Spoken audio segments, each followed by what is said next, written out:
Elimination game at hand for the Corvallis Knights, but here at Goss Stadium at Coleman Field, Zach Johnson delivers. Benji Solano swings and fouls it back. We're underway on a warm and beautiful evening here in the Mid-Willamette Valley after a wonderful night on the high desert last night in Bend. Wonderful from the standpoint of the low AQI, the temperature, the atmospherics, a beautiful Vince Skinner Stadium. Great to be there.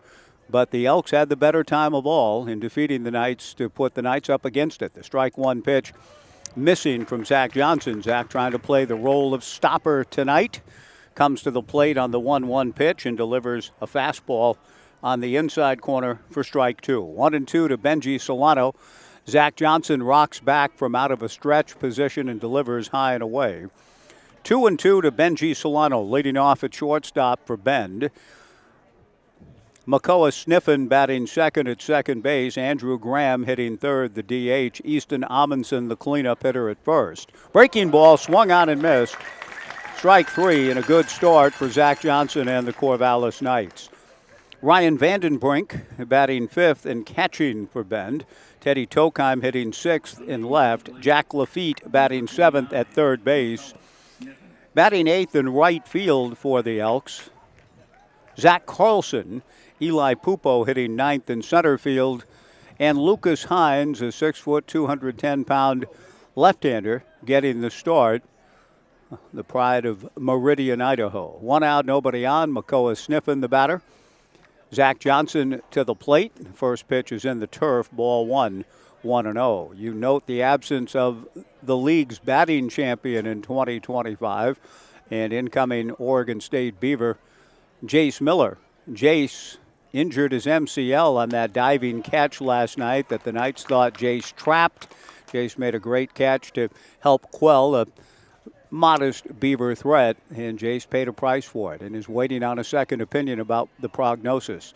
Fastball strike from Zach Johnson to even the count at 1-1. The right-hander delivers a breaking ball called strike two. Kirk Ordway, the home plate umpire. Tom Purchase at first. Lance Kreck at third. We're underway. Warm and breezy and pleasant here in the Mid-Valley. The 1-2 pitch from Johnson. Breaking ball and check swing on appeal. It wasn't even granted. It wasn't close. No swing. And the count 2 balls and 2 strikes to Makoa Sniffen. Andrew Graham on deck. Zach Johnson to the plate and misses. Down and away to run the count full to 3-2. Zach working with battery mate Ian Fernandez. Trey Swigert at first. Thomas Ferrajaro at second. Blake Wilson at short. Cole Katayama Stahl at third. Zach rocks back and comes 3-2. Fastball outside, ball 4. He had him 1-2 and issues a free pass with 1 away, and Andrew Graham, the designated hitter, will step in. For the Knights in the outfield, Brooks Avery in left, Brock Kettleson in center, Antonio Castro in right. Thus, both of these teams are down a couple of their key offensive players. Jace Miller, the league's leading hitter, and Maddox Risky, who led the Knights in runs batted in most of the season, neither available for the rest of this series, which will conclude either tonight or tomorrow. If Bend wins, the Knights season is over. If the Knights prevail, then we'll settle this matter tomorrow at 6:06. Andrew Graham takes a strike, 0-1 the count. No score, top of the first, a throw to first base. Makoa Sniffen back to the bag. The Knights trying to keep their championship hopes alive. After winning 7 straight, lost last year to Portland. The Pickles prevailed in a tight one up the road at Chemeketa Community College last night, 4-3. Another throw to first, and Makoa back to the bag. Bend likes to run. Alan Cox, the head coach, calls the offense within the dugout. 20 for 22, Makoa Sniffen is in stolen bases, and the Elks have stolen 111. Another throw to first, a good quick move by Johnson, and Makoa Sniffen back. But that did elicit a collective ooh, and a little bit of an ah from a good crowd coming into Goss Stadium at Coleman Field trying to cheer the Knights on, and some folks have made the trip over from beautiful Central Oregon. Sniffen bluffs the strike one pitch to Andrew Graham, misses away, ball one, 1-1. Johnny Kemp coaches at third base for the Elks. Dan Grice coaches at first. Again, Alan Cox calls the offense within the dugout. And the pitching coach is Jeff Brown for Bend, which has had a good campaign. The 1-1 fastball outside, ball 2, 2-1. The Knights scored 3 runs in the top of the first inning last night and then essentially stopped hitting, doing much of anything at the plate, and Bend came back to win it, to put the Knights up against it this evening. The 2-1 pitch, a blooper into shallow left center. Going out to get it is Blake Wilson. Good pitch by Zach Johnson. He got up and in on Graham, and all Graham could do was just weakly get a swing and muscle a little pop fly that Wilson handles. 2 down. Easton Amundsen, the batter. 330 down both lines at Goss Stadium at Coleman Field. 365 to the power alleys. 400 feet to straightaway center. Sniffen with 2 down is picked off. A good move by Zach Johnson. Sniffen was trying to extend the lead, and Zach had been getting close and closer, and now he does more than that. He gets his man and faces the minimum in the top of the first inning. Makoa Sniffen picked off by Zach Johnson to end the top of the first. No runs, no hits, nobody left. We go to the bottom half. The left-hander, Lucas Hines, goes to the bump. We'll give you the Knights lineup and see how the Knights fare in the bottom of the first. Ben goes scoreless, back in 90 on the Knights live stream and Joe Radio. And we're glad to know that tonight's game is being picked up by KBVR TV. Great to have you all with us, back in 90 on the live stream.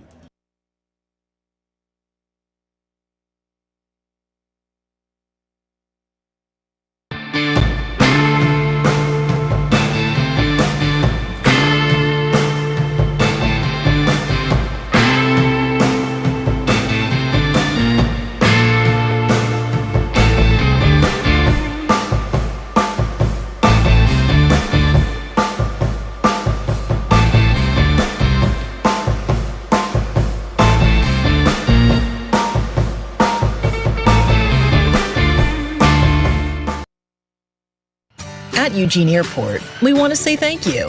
Thank you to our community for choosing us to connect you to many destinations, other cultures, your families, and friends. Thank you to our dedicated and professional staff for ensuring the airport experience is excellent.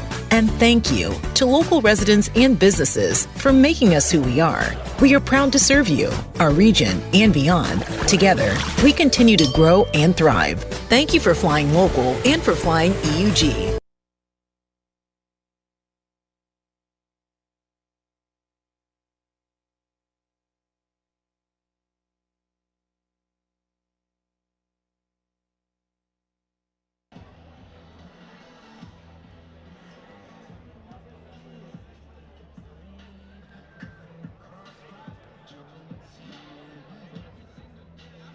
The first inning, no score. The starting lineup for the Corvallis Knights in their bid to keep their championship hopes alive tonight looks this way. Leading off at shortstop, Blake Wilson. Batting second in center field, Brock Kettleson. Thomas Ferrajaro hitting third. At second base, Maverick Russell, the cleanup hitter and designated hitter. Cole Katayama Stahl batting fifth at third base. Trey Swigert hitting sixth at first. Batting seventh and catching, Ian Fernandez. Antonio Castro batting eighth in right field. Brooks Avery hitting ninth in left. Zach Johnson just faced the minimum in the top of the first inning, getting the start. Breezes picking up at about 6:45, blowing out towards left center. The first pitch from Lucas Hines. The left-hander delivers a strike. He's gone 14 innings, his third start. 12 hits. He's walked 18, struck out 8, a record of 1-0, an ERA of a little over 8. the numbers are not necessarily intimidating for the Knights as they step in, but we'll see how Lucas fares pitching against a team that really scuffled at the plate last night. The strike one pitch missing high to Blake Wilson. Hines back to the dish and misses high again. Ball 2, 2-1. Bottom of the first inning, no score. Lucas Hines and Ryan Vandenbrink the battery. Easton Amundsen at first, Makoa Sniffen at second, Benji Solano at short, Jack Lafitte at third, Teddy Tokheim in left, Eli Pupo in center, Zach Carlson in right. Wilson tries to check his swing, and on appeal, no swing, says Tom Purchase, which strikes me as a bit of a break for the Corvallis Knights. And the count to Blake goes to 3-1. Brock Kettleson on deck. From the stretch, the left-hander Lucas Hines delivers outside, ball 4, and ball 4 has been problematic this summer for Lucas. He issues a 5-pitch walk, and Brock Kettleson to the plate in this scoreless affair in the bottom of the first. A pretty good crowd has come in. Very warm day today. Grateful to have spent it in a couple of wonderful ways, getting to watch the Oregon State football team's first scrimmage of fall camp. Some really impressive action, particularly quarterback Malik Murphy throwing a touchdown pass to the pride of Crook County High School in Prineville, Eddie Freehoff, coming up the ladder on the depth chart. Football just around the corner. Still grateful to be in the Corvallis Knights baseball season, don't get me wrong, but it was nice to see football and know that it isn't far off. Kettleson swings and misses, 0-1 the count. August 30th, Cal across the way at Reeser. The strike one pitch to Brock misses away, 1 ball and 1 strike. Blake Wilson, the runner at first base for the Knights, and an outstanding runner he is, 15 for 17 in stolen bases. The Knights with 168 steals, Bend with 111. Both teams deploy the running game effectively. A throw to first base, Blake Wilson back to the bag. And after that, then, a birthday gathering for a good friend, and we floated the Willamette, and it was gorgeous. And many others have made that same choice today. The hip surgery that I had recently, and just haven't had a chance to get on the river much. It was glorious today, and tomorrow and Monday it's going to be hot too, so we may get back there. Kettleson, it's a ground ball with a lot of English on it, and it chews up Jack Lafitte's glove, bounces away off the glove into foul territory, and everybody's safe. An error on Lafitte, but that ball was squirming. Kind of had the look of one of those 4th of July snakes that you light up and just bouncing around. And I knew when it left the bat of Kettleson, it was going to be problematic for Lafitte, even if he fielded cleanly, because Kettleson, a blazing runner, would have made it close at first. Instead, now the Knights have 2 on and nobody out for Thomas Ferrajaro, who is likely up there to bunt. The switch hitter batting from the right side, with the Knights hoping to get the early jump. They did last night and it didn't last, but at home they'd like to take their chances with an early lead. Thomas isn't bunting. He takes high, ball 1, 1-0. Brook going against his usual pattern, but it is early. Ferrajaro, a very good hitter, the team leader in RBIs, 304, no homers, 36 runs batted in. Perhaps Brook loath to take the bat out of Thomas's hands with 2 on and nobody out in this scoreless affair. The strike one pitch, again, not showing. Thomas takes high, ball 2, 2-0.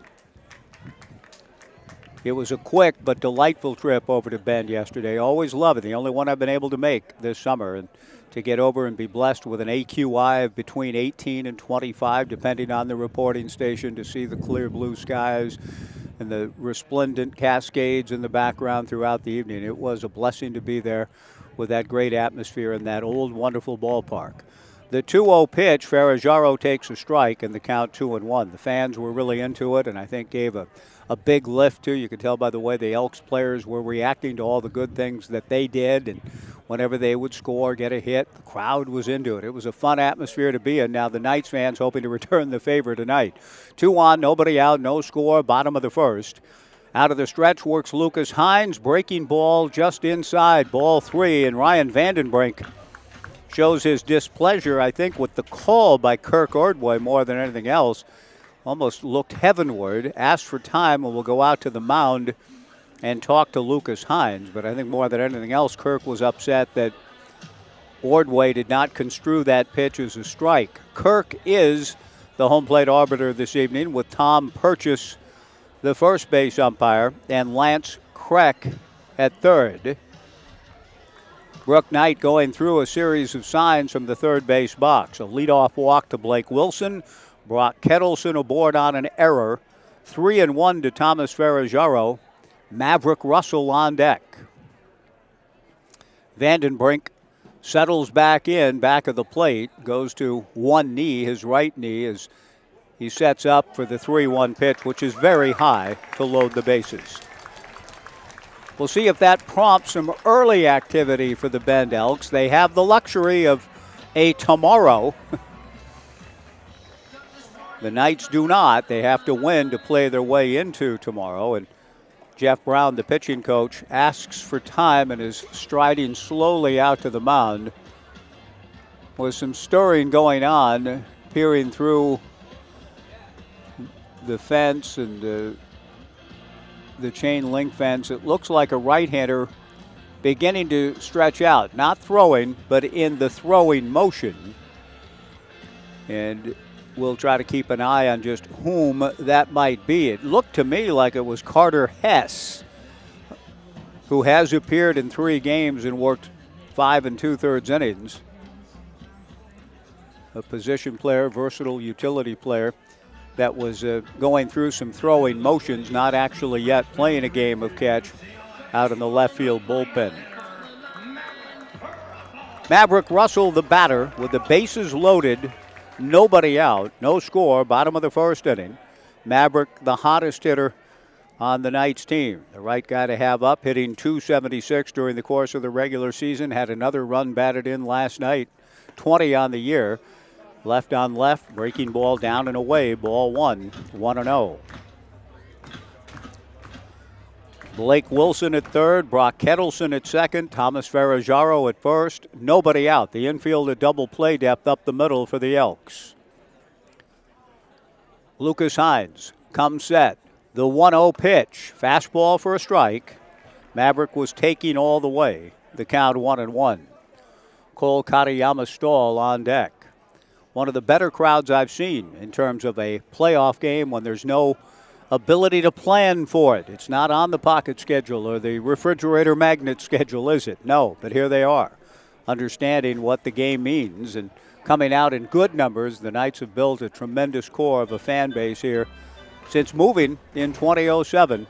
And this is the 7th meeting in a strong rivalry put on hiatus a little bit. The pitch fouled away by Russell, the count 1-2.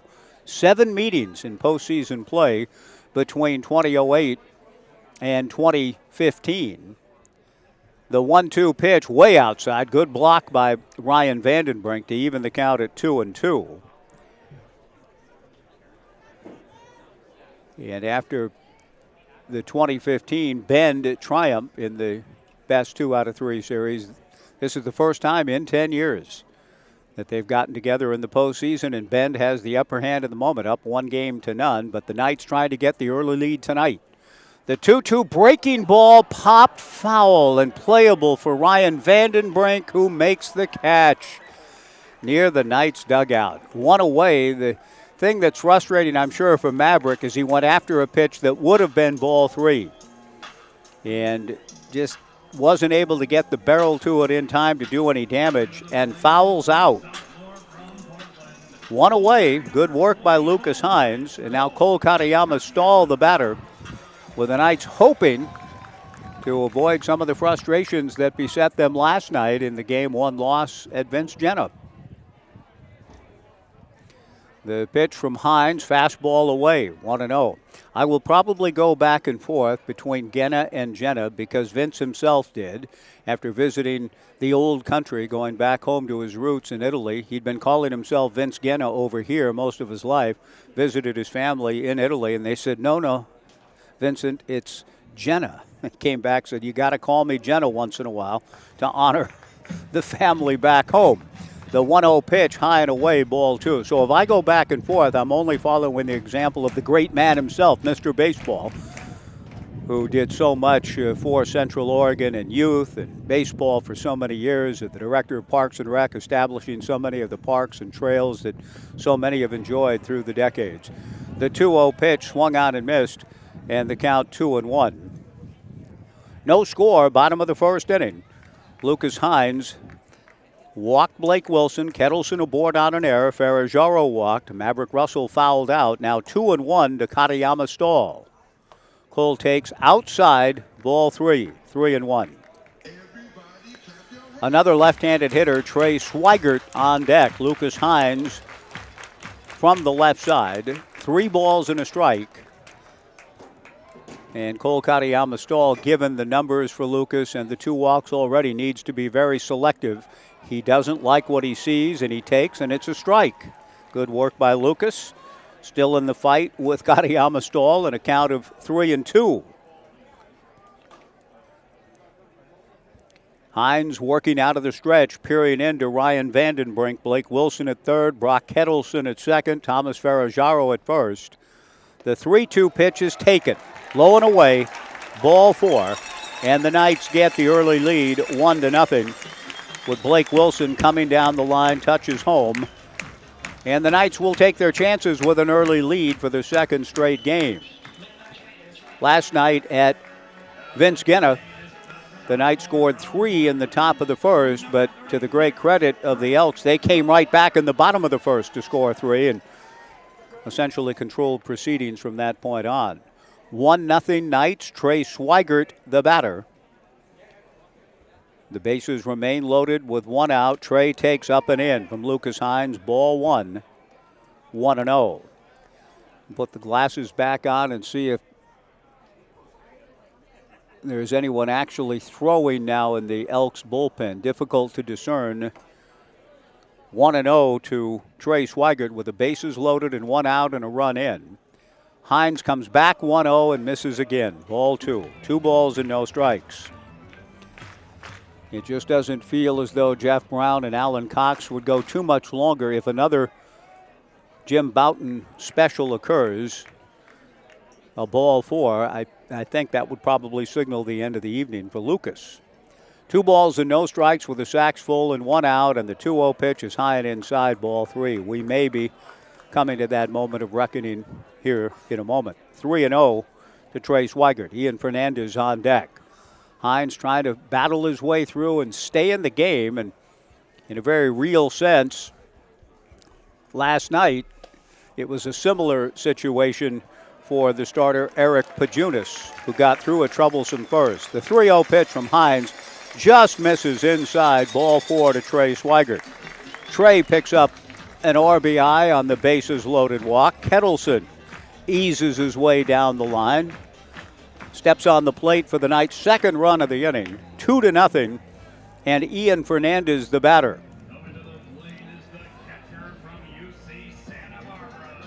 Four walks in the inning.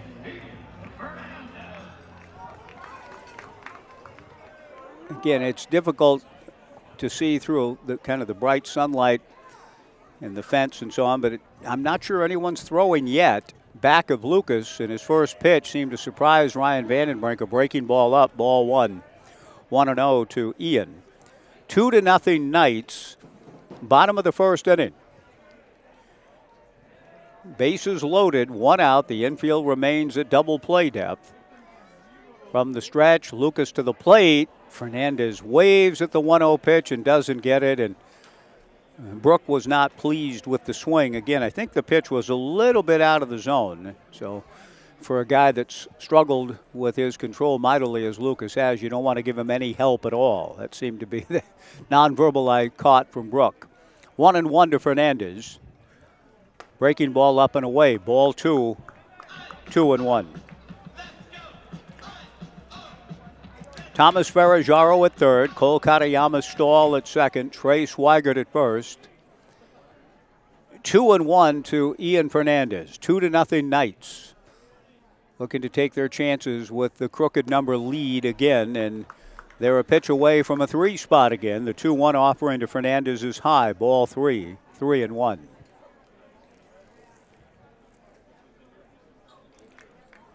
Lucas Hines Trying to channel Eric Pajunas, who got through last night somehow in the first.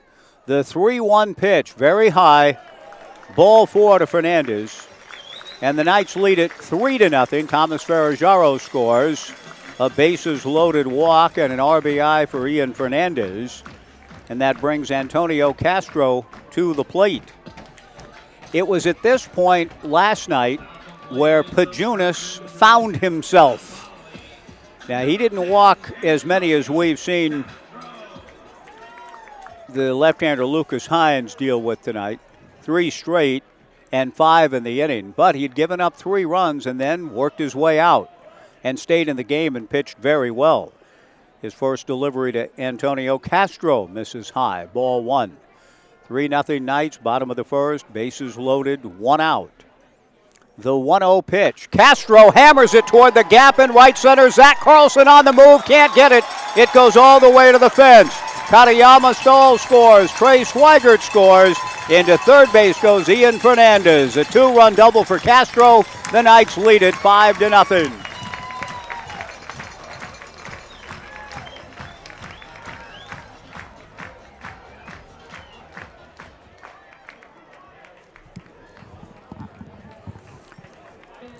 One of the things that can happen to a pitcher that is struggling as much as we've seen Lucas Hines with the control, there comes a point where he doesn't want to walk anybody again, so he just said, okay, I'm just going to throw it down the middle and take my chances and pitch to contact. And so the wildness gives over to being wild in the strike zone. And Antonio Castro makes the young man pay a price for that, if that indeed was in his mind or he just didn't execute the pitch he wanted. Either way, Castro blasts a double to the gap in right center field. The Knights have a 5 spot on the board in this elimination game. We'll see a new pitcher coming in out of the Bend Elks bullpen. I think it's going to be a utility player named Carter Hess, but we'll find out when we return.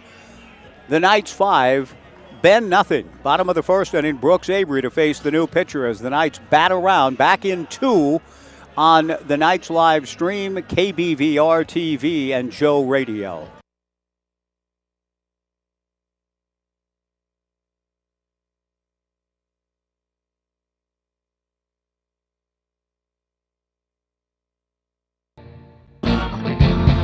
Just to remind you, you are listening to Terrarium Time with me, DJ Chameleon, only on KBVR Corvallis.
It is indeed Carter Hess taking over. Carter not far from the home of the Bend Elks. He's from beautiful Lapine, and he competes or is getting ready to compete at Mount Hood Community College. he inherits a tough situation. The Knights lead it 5-0 for one, and the Knights have runners at second and third with one out for another. And Carter Hess does something that I'm sure pleases Jeff Brown and Alan Cox to no end, in that he throws a breaking ball for a strike on the first pitch to Brooks Avery. And that's what the Elks desperately need now. Just somebody to throw strikes and try to put an end to this nightmarish first. 5-0 Knights. The strike one pitch hit sharply under the glove of the shortstop Benji Solano into left field. Down the line to score for the Corvallis Knights, Ian Fernandez. Avery with a rope on one hop that the shortstop Benji Solano was not able to handle, but he is going to be charged with an error. An RBI, nevertheless, will be given to Brooks Avery with Solano back. 6-0 Knights. And Blake Wilson comes back to the plate for the second time in the inning. On the play, Antonio Castro to third. Runners at the corners and one out. Carter Hess, a utility player, two-way player, works out of the stretch and delivers a first pitch inside to Blake Wilson. Blake drew a walk against Lucas Hines, and the Knights have scored 6, and they don't want to stop yet. They know that baseball games are difficult to win. Last night they had a 3-0 lead and lost. Tonight they're up 6-0, and they want to keep adding on here in the first. There goes Avery. The pitch is outside. Vandenbrink's throw is not in time, and Brooks Avery continues to do his thing on the bases. And it's fitting that Brooks would get another stolen base on a night. This is August 9th, 2025. It was on August 9th, 1975, that Davey Lopes stole his 32nd consecutive base to set a Major League record, breaking Max Carey's record for consecutive steals. A chopper up along third, foul. Now, that may be the National League record. Cobb may have had the American League. I don't know. That can be looked up by any number of you. I don't have the time at the moment to do it. But Davey Lopes, I know, on this date in 75, stole his 32nd consecutive base. And Brooks Avery ended the regular season with 28. Brooks now has stolen 30 in a row, going back to last night's game. The 1-2 pitch to Blake Wilson. Swung on and missed, strike 3. It's a big out, only in that the Knights had a chance to pick up a run with an out, but not a strikeout. 2 down, Brock Kettleson the batter with runners at second and third. And Brock trying to provide the coup de grace of the inning here. A base hit here kind of, it finishes the gigantic frame in the proper way, with runners in scoring position. Second and third, 2 down. Carter Hess comes set.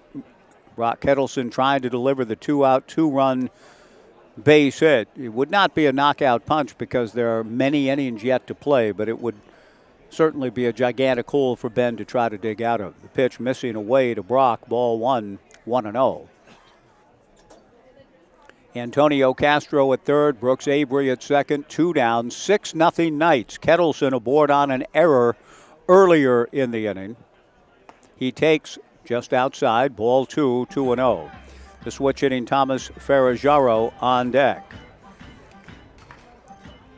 The eminent Alan Thayer, attorney at law, Innovative Law Group in Eugene, who has been our correspondent on all things litigious on the Joe Beaver Show the past couple of years, seeing his first ever Knights game here tonight with his daughter Catherine. Great to have Alan in the house.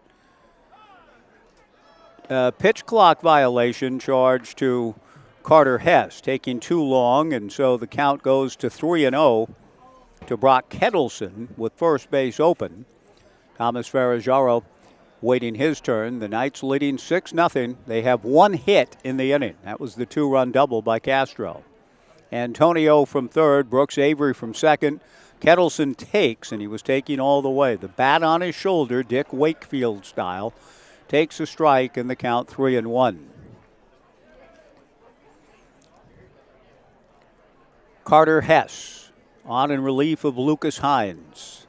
The two-way player set. The 3-1 pitch, Kettleson takes a fastball inside. To reload the bases, Thomas Ferraggiaro will come to the plate for the second time in the inning.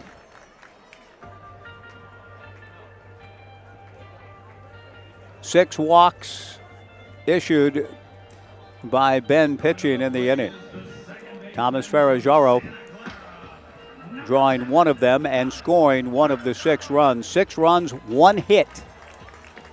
But the Knights, who are playing for their season tonight, no apologies in terms of the nature of how they score runs. They're just glad to have them. Out of the stretch, Works Haas sails the fastball high. Ball 1, 1-0. It was nice to visit with Eddie Freoff after practice today. When I think about Lapine, I think about some of the great schools on the other side of the mountain. Eddie Freoff out of Crook County High School made his mark today in the first scrimmage. He looked good, and Ryan Gunderson, Trent Bray, Eddie himself all talked about the great progress that Eddie has made, and he presents a good frame. That's encouraging to see. The pitch on the way misses high and away to Ferrajaro. 2 balls, no strikes with the bases loaded and 2 down, 6-0 Knights. Carter again from the stretch and now delivers a strike. The count 2-1.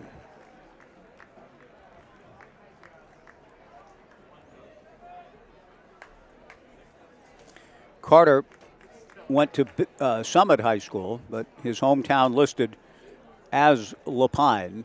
2 balls and a strike, comes to the plate. Ferrajaro pops it up. This should get Hess through. A high foul ball. Jack Lafitte in foul territory makes the catch, and the inning is over. The Knights settle for 6, and I say that, and I'm not trying to be sardonic in any way. They settle for 6, but they had the bases loaded and a chance to add 1 or 2 more. But they do get 6. That's the good news in their quest to keep their season alive on just 1 hit and error 3 left. We go to the second. The Knights 6, Ben nothing back in 90 on KBVR TV, the Knights live stream, and Joe Radio.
Nothing Knights to the top of the second inning. Zach Johnson delivers a first pitch strike to Easton Amundsen, comes back with a fastball, swung on and missed by the left-hand hitting slugger. No balls and 2 strikes. Zach coming into this outing, 44 innings, 34 hits, 13 walks, 36 strikeouts, a record of 4-1, an ERA of 3.47. The strike 2 pitch to Easton misses high. 1 ball and 2 strikes. Easton Amundsen, Ryan Vandenbrink, and Teddy Tokheim in the second. Ben without the league's leading hitter. Jace Miller injured himself on a great catch last night. Fastball just inside. Ball 2, 2-2 to Easton Amundsen. I'm told it's an MCL. We hope a strain, not a tear, but either way, he'll be done for the series, which will conclude either tonight or tomorrow, and that's disappointing. The 2-2 fastball foul back. And I'm sure in Jace's mind, as he's getting ready to report to fall ball at Oregon State, that it won't limit what he's able to do as fall ball gets underway next month. The 2-2 pitch to Easton Amundsen, swung on and missed. Strike 3, 1 away. The second strikeout for Zach Johnson. Ryan Vandenbrink also getting ready for another season for Mitch Canham's Beavers. Ryan, a catcher, will step in with one out and nobody on. Ryan Vandenbrink takes a strike and the count 0-1. There's a young man walking through the concourse with crutches on, and using crutches, I should say, and I don't know if that might be Jace himself. The strike one pitch, fastball from Zach, swung on and missed in the count 0-2. One out, nobody on in the second. 6-0 Knights. Vandenbrink steps out of the box for a moment, trying to gather himself. Strong young man, had a big hit in the first inning last night, a 2-run double. He looks at a slider just outside the count 1-2. For replacement glass or new vinyl windows in your home, call Smith Glass in Corvallis and Albany. Smith Glass, a leading residential and commercial glass service for the Mid-Valley and a longtime partner of the Corvallis Knights, on the cutting edge since 1945 at Smith Glass. Fastball swung on and missed. Zach Johnson appears to be buoyed by the 6-run lead. He's come out here in the second in his dealing, throwing strikes. He's ahead of the count to each of the first two hitters, Amundsen and Vandenbrink, and then finish them off with strikeouts. Teddy Tokheim, first ball swinging, a fly ball to right field. Antonio Castro is right there to make the catch. And a tremendous job by Zach. If a team scores 6 and you can go out and just keep that momentum rolling from a pitching standpoint and get 3 quick outs as Johnson did, excellent work on Zach's part. We go to the bottom of the second in this elimination game for the Knights. So far, so good. Corvallis 6, Bend nothing. Back in 90 on the Knights live stream, KBVR TV and Joe Radio.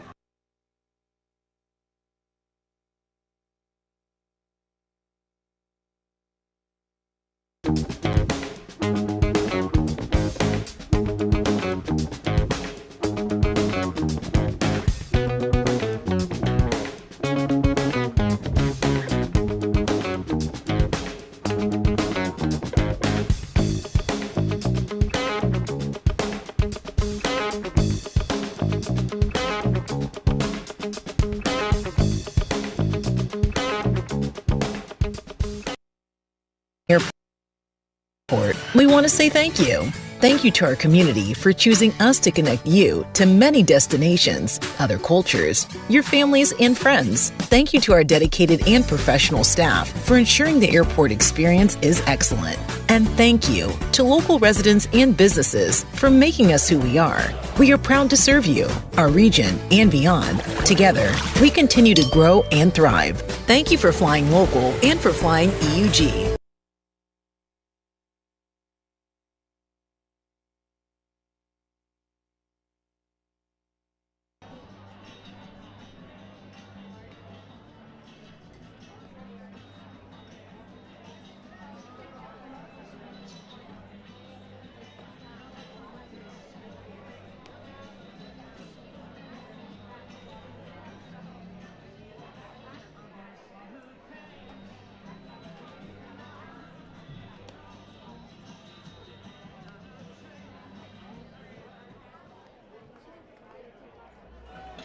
Papay Material Handling keeps you moving one step closer to home. The Knights and Papay Material Handling teamed up again in support of Community Outreach, Inc. all summer. COI, Community Outreach, Inc., a local nonprofit helping people lead healthy and productive lives through all challenges. For every Knights stolen base, the Knights and Papay Material Handling donate $20 to COI. Teamwork, process, impact, and opportunity, creating transformative pathways to life. The Knights with life early, trying to keep their season alive, indeed. And the first pitch to Maverick Russell misses high and away from Carter Hess. 1 ball and no strikes. 6-0 Knights, bottom of the second. If the Knights hang on and win this thing, we'll see you tomorrow night. 6:06 to settle the series. A high pop-up off the bat of Maverick Russell into shallow right. Zach Carlson moves in to make the catch. One away Cole Katayama Stahl will be the hitter. I talk about Vince Jenna. Part of that anecdote, and I'd heard it before through Kelsey Herco, maybe Michael as well, but because I've heard over the years, Genna and Jenna. When I first called games at Vince Genna 40 years ago, in the summer of '85 in the Northwest League, the Bend Phillies and the Eugene Emeralds, I remember distinctly calling it Genna, certainly asking everybody about it, and was saying, oh, it's Genna. But I think Vince may have gone to the homeland after that or whatever and started to say, well, could be Jenna too. So either way works. Cole Katayama Stahl takes high, ball 1-0. 6-0 Knights, bottom of the second. Carter Hess back to the plate, away, ball 2-0. But part of that story was shared with me yesterday by Vanessa Ivey, the manager of the Deschutes County Historical Society and Museum.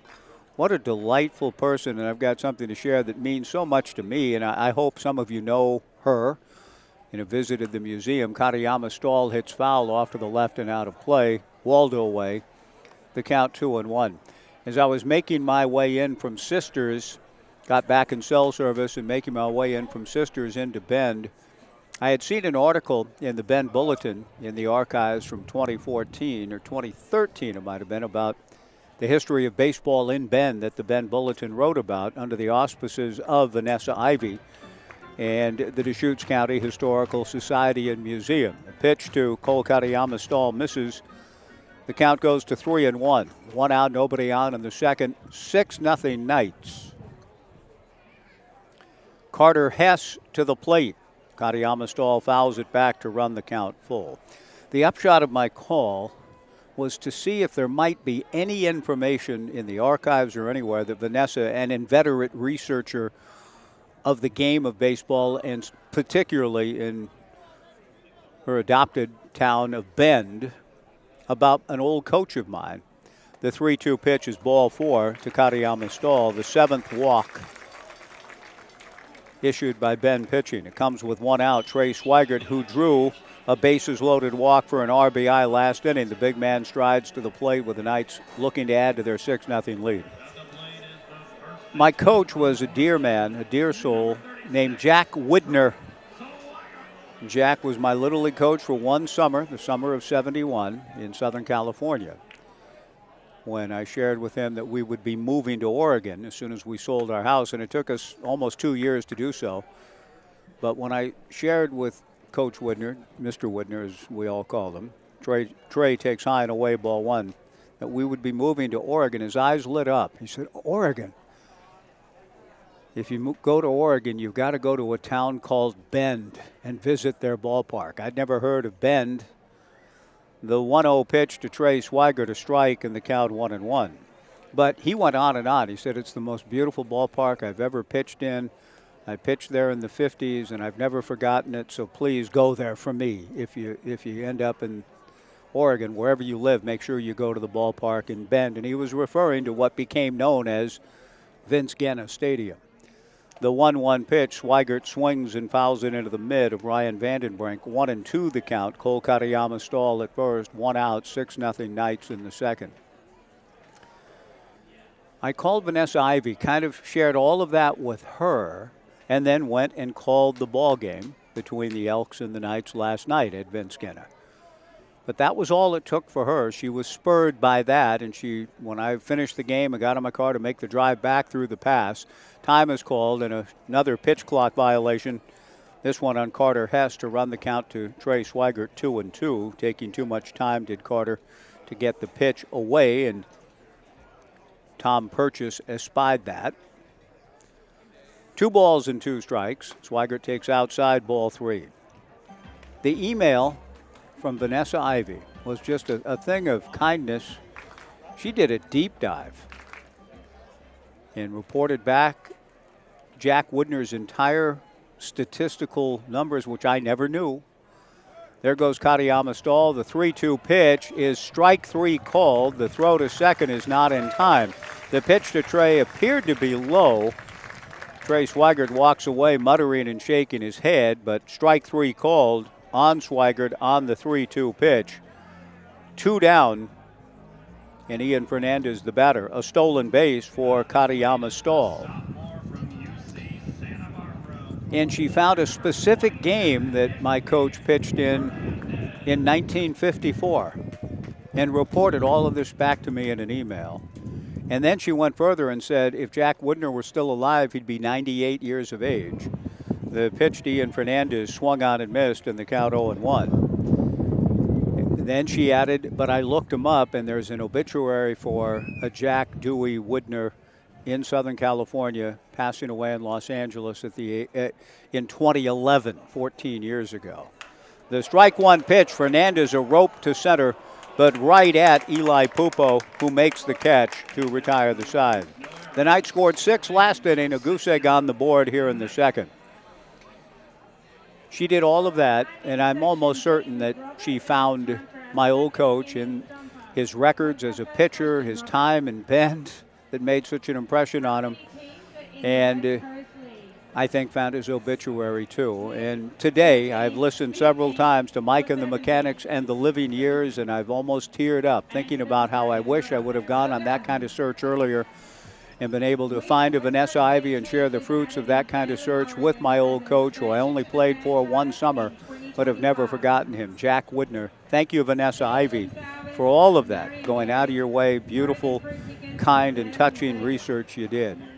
Thank you so much. And I hope those of you watching and listening tonight in Bend have an appreciation for Vanessa Ivey and the Deschutes County Historical Society and Museum. 6-0. We go to the third. Back in 60 seconds. Back in 1 minute on the Knights live stream.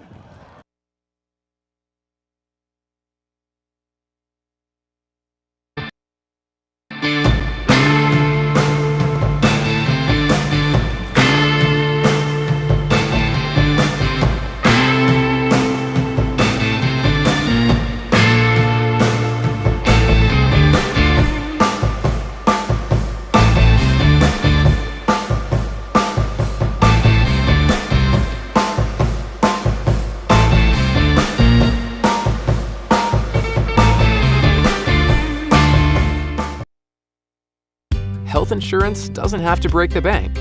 80% of Oregonians received financial assistance through OregonHealthcare.gov last year, and you might qualify too. At OregonHealthcare.gov, you can explore quality health plans from trusted insurers and find one that fits your budget and your needs. Our plans are built with you in mind, so you can compare prices and benefits, no sales tactics included. We're here to get you covered, Oregon.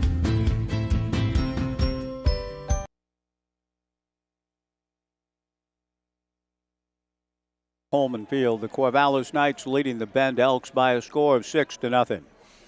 The first pitch from Zach Johnson to Jack Lafitte, strike one, called by Kirk Ordway.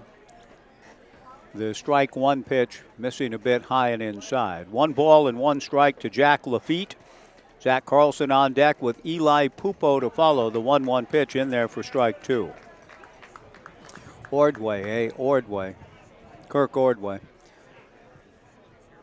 I can't think of it all at the moment, but isn't there an Ordway in the Lewis and Clark Corps of Discovery journeys that they run into somewhere? The pitch on the way, swung on and missed, or was part of it. Seeing the name Ordway, Lewis and Clark came to mind for some reason. But he is the home plate umpire, Kirk Ordway, perhaps a descendant. Jack Lafitte swings and misses, and Zach Johnson has struck out 3 of the last 4 Bend Elks hitters. His first pitch now to Zach Carlson is in there for a strike. 0-1 the count. 6-0 Knights, top of the third inning. Trying to play their way into a hot Sunday. The strike one pitch swung on and missed. Good breaking ball from Zach Johnson. He's ahead of the count to Zach Carlson. No balls and 2 strikes with 1 out in the top of the third inning. 6:06 tomorrow night should we get there. Fastball up, ball 1, 1-2. If the Knights win tonight and again tomorrow, then they would play Tuesday, most likely in Portland. Fastball, swung on and missed, strike 3, 2 down. Zach Johnson has struck out 4 of the last 5 Bend Elks hitters. Eli Pupo the hitter. Pupo, the center fielder, will step in with 2 outs and nobody on. The first pitch to Eli hit foul off to the left and out of play. No balls and 1 strike.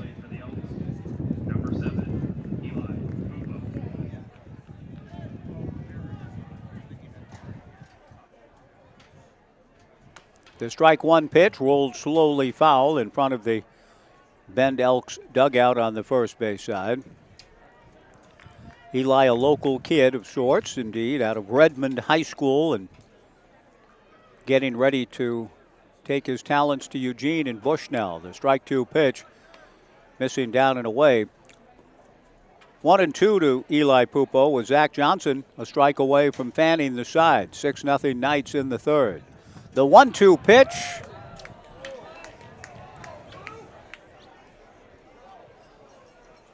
Breaking ball just missed. In the count, 2 balls and 2 strikes with 2 down and nobody on. Zach just missed, and now he comes back to Pupo. The 2-2 fastball sprayed foul Waldo way. When I talk about Vince Gannon, what a magnificent ballpark it is, and it is.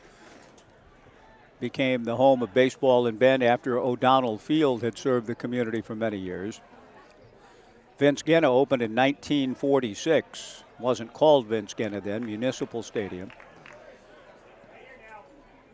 The pitch missing low and in, ball 3, 3-2 to Pupo. 1946 it's got a little old, but here at Goss, we're talking about 1907. 3-2 breaking ball taken. Strike 3 call. And indeed, Zach Johnson strikes out the side and is on a roll. Struck out 5 of the last 6. 6 strikeouts through 3, and the side here in the third. Ian Fernandez went to throw the ball around the infield, or at least throw the ball down to his first baseman. Trey Swigert was already exiting the field, and the ball nearly hit the umpire, Tom Purchase, who had to jump out of the way of it. We go to the bottom of the third. The Knights 6 and Bend nothing back in 90 on KBVR TV, the Knights live stream, and Joe Radio.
The Knights have just 1 hit tonight, but they lead it 6-0 here in the bottom of the third. Antonio Castro has the hit, a 2-run double in the first. He takes high. The 1-0 pitch from Carter Hess. Kirk Ordway contemplating perhaps the Corps of Discovery, thinking about that, thinking about heritage, family, ancestors, and then decides to call the pitch a strike. Took him a while, but he got there. 1-1 to Castro. Carter Hess to the plate. Castro goes after a high fastball, hits a 2-hopper to Makoa Sniffen, who throws him out. Carter's doing a good job. Coming in as the hope was when Jeff Brown and Alan Cox brought him in out of the pen when Lucas Hines simply could not find home plate. Hess has come in and settled things down to a large extent.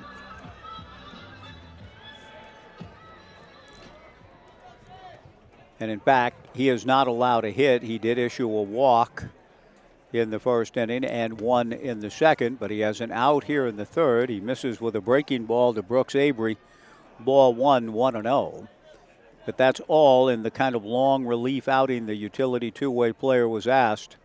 Just help bridge some innings, chew up some innings, give us a chance. Shut things down enough for us to get our offense going and fight our way back in the game and try to win this playoff series. And Hess has done a good job in that respect. He misses low.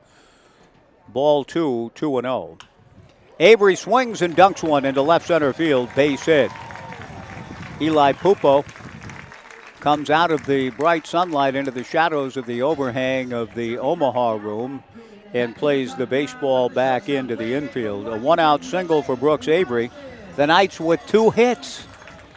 And that'll bring Blake Wilson to the plate. Blake walked and scored in the first. He wasn't the only one. 6 walks issued in that first inning, 5 of them by the starter Lucas Hines and 3 with the bases loaded. There goes Avery. Got a huge jump, and he's safely in with yet another stolen base. Davey Lopes, Max Carey, Ty Cobb, and others. Avery with the steal. And Brooks just read Carter perfectly and had the bag stolen as soon as he set sail for second. I mean, there was not going to – Vandenbrink made a throw, but it was, in a very real sense, a superfluous action. 1 ball and no strikes to Blake Wilson looking for a run batted in. The Knights leading 6-0. Blake takes a strike. The count 1-1. Vandenbrink back out for another conversation with Carter Hess. Bend and Corvallis meeting in the playoffs for the 7th time. The Knights now 3-4 in openers at Vince Skinner after last night's loss. The Knights won the series in 08, won the series in 09. Bend won it in 10. The Knights won the series in 2011. And then again in 2014, Bend won the series in 2015 and went on to win its only West Coast League championship. The Knights, after that 2015 loss to Bend, won the next 7 championships. A bunt up along third. Jack Lafitte bare hands. The throw to first is not in time. A drag bunt single up along third by Blake Wilson. Into third base goes Brooks Avery. Nicely done by Blake, who does so many things well. First and third.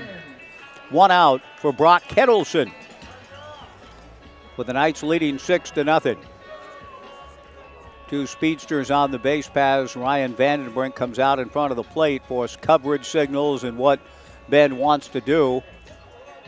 In the likelihood of Blake Wilson running, Brooks Avery at third, Blake Wilson at first, Brock Kettleson the batter. The infield a double play depth for the Elks.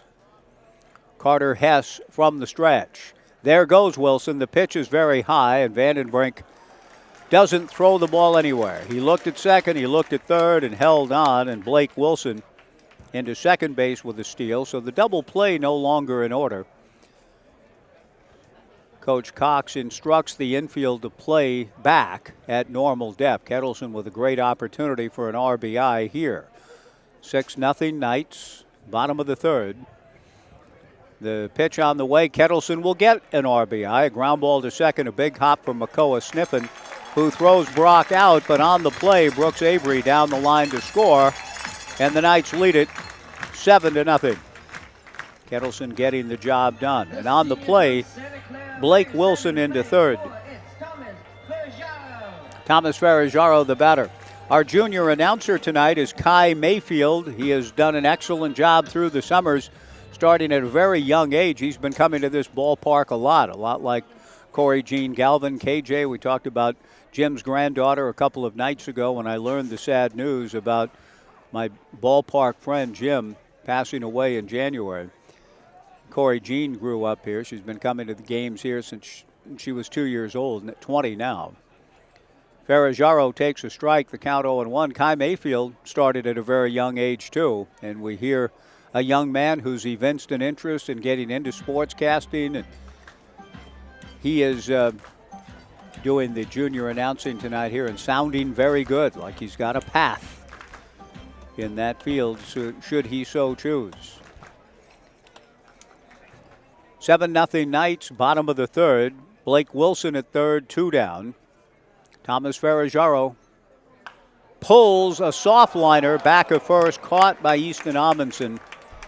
The big first baseman goes up to grab it, and the Knights settle for a singleton here in the third. But they get 2 hits along the way. They leave a runner at third. We are through 3, the Knights 7, and Bend nothing. Back in 90 on KBVR TV, the Knights live stream, and Joe Radio.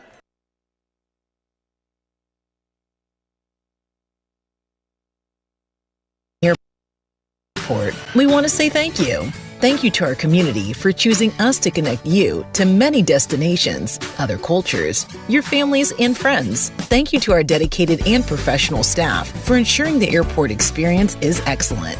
And thank you to local residents and businesses for making us who we are. We are proud to serve you, our region, and beyond. Together, we continue to grow and thrive. Thank you for flying local and for flying EUG.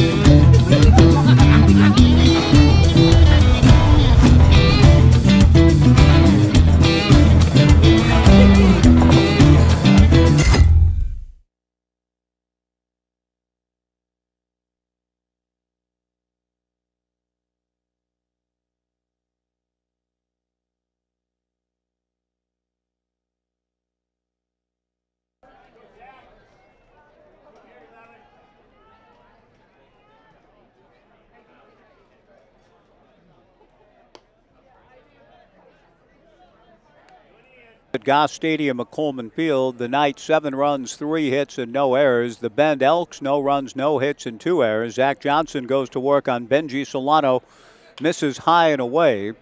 The 1-0 pitch, Benji swings, and it's a ground ball to Thomas Ferragero. The Knights second baseman on it and throws to first, 1 away.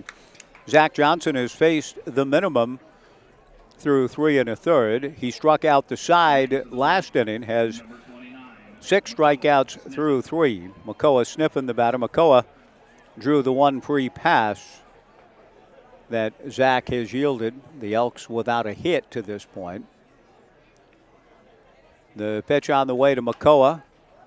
Swung on and lifted foul towards the Omaha room on the roof and beyond, and bouncing down into Urchin Alley. One hopeful Urchin just exited the stands. He's got a long run to go from the upper grandstand to my right to try to get to the alley and get himself a souvenir, but he's on the quest.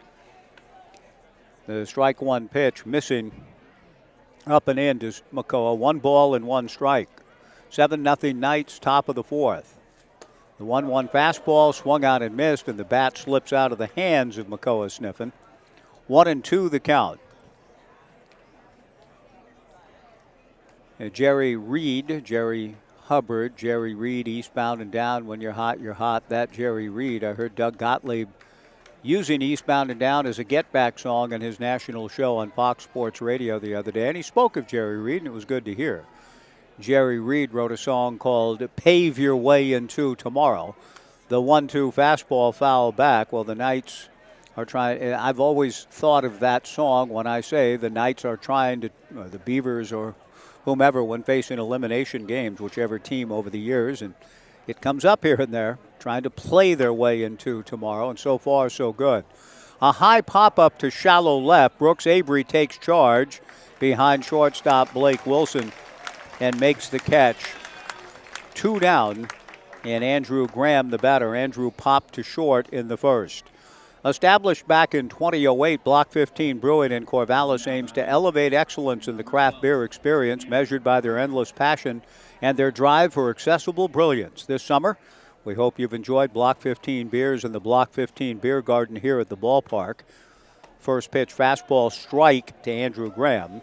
And be sure to visit Block 15 after the game at their downtown pub or their Southtown tap room. Block 15. Johnson strike one, breaking ball, foul back, and Zach a strike away from retiring the side in order for the third consecutive inning. He walked Makoa Sniffen with one out in the first, but several pitches later picked him off. Johnson delivers, fastball just missed. 1 ball and 2 strikes to count. Ian Fernandez cagily trying to frame that one up. It did appear to miss, but not by much.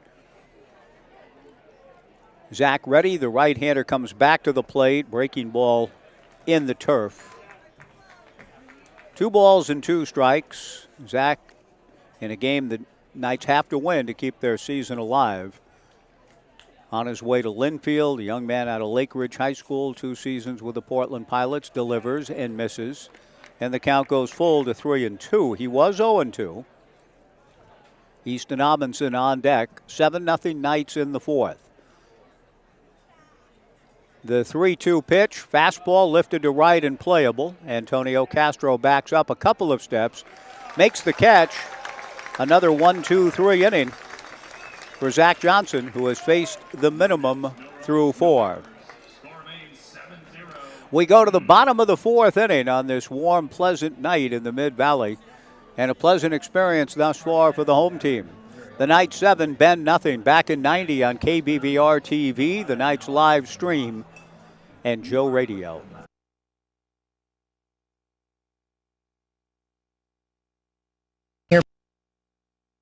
We want to say thank you. Thank you to our community for choosing us to connect you to many destinations, other cultures, your families, and friends. Thank you to our dedicated and professional staff for ensuring the airport experience is excellent. And thank you to local residents and businesses for making us who we are. We are proud to serve you, our region, and beyond. Together, we continue to grow and thrive. Thank you for flying local and for flying EUG.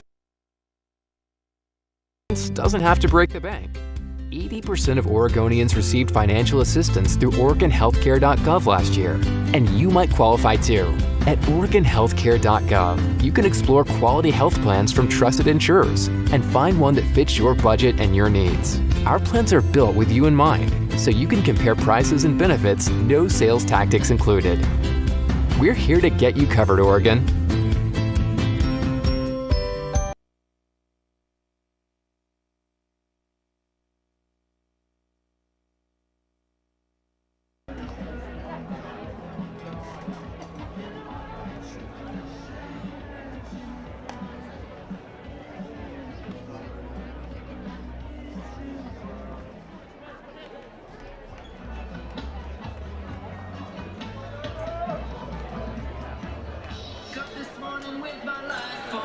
Bottom of the 4th inning, Alex Hierro just came by, as he does throughout the ball games. A young man here with his dad and both grandmothers, he said, are here. And Steve and Tina Kimball just sent him away with cookies, chocolate chip cookies, to take to Pa and both grandmas as we go to the bottom of the 4th. 7-0 Knights. Great to see so many young people at these ball games. That was true last night at Vince Scanna. Just a lot of youngsters and a big crowd getting autographs on the field after the game. Quite a scene. Maverick takes high and away from Carter Hess. The 1-0 pitch missing away. Ball 2. 2-0 to Maverick Russell. Maverick has fouled out and flied to right. Maverick Russell, Cole Katayama Stahl, and Trey Swigert. 3 left-handed hitters in the inning against the right-hander Carter Hess. The 2-0 pitch missing for ball 3. 3-0.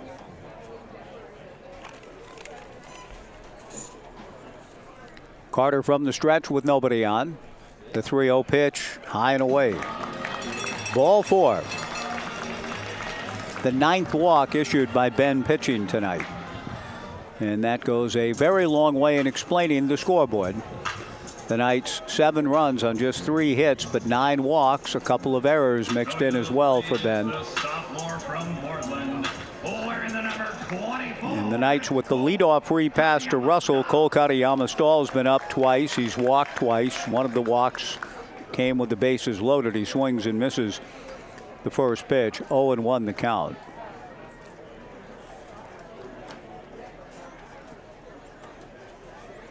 One other note on Vanessa Ivy. She told me yesterday night I just didn't have time to go.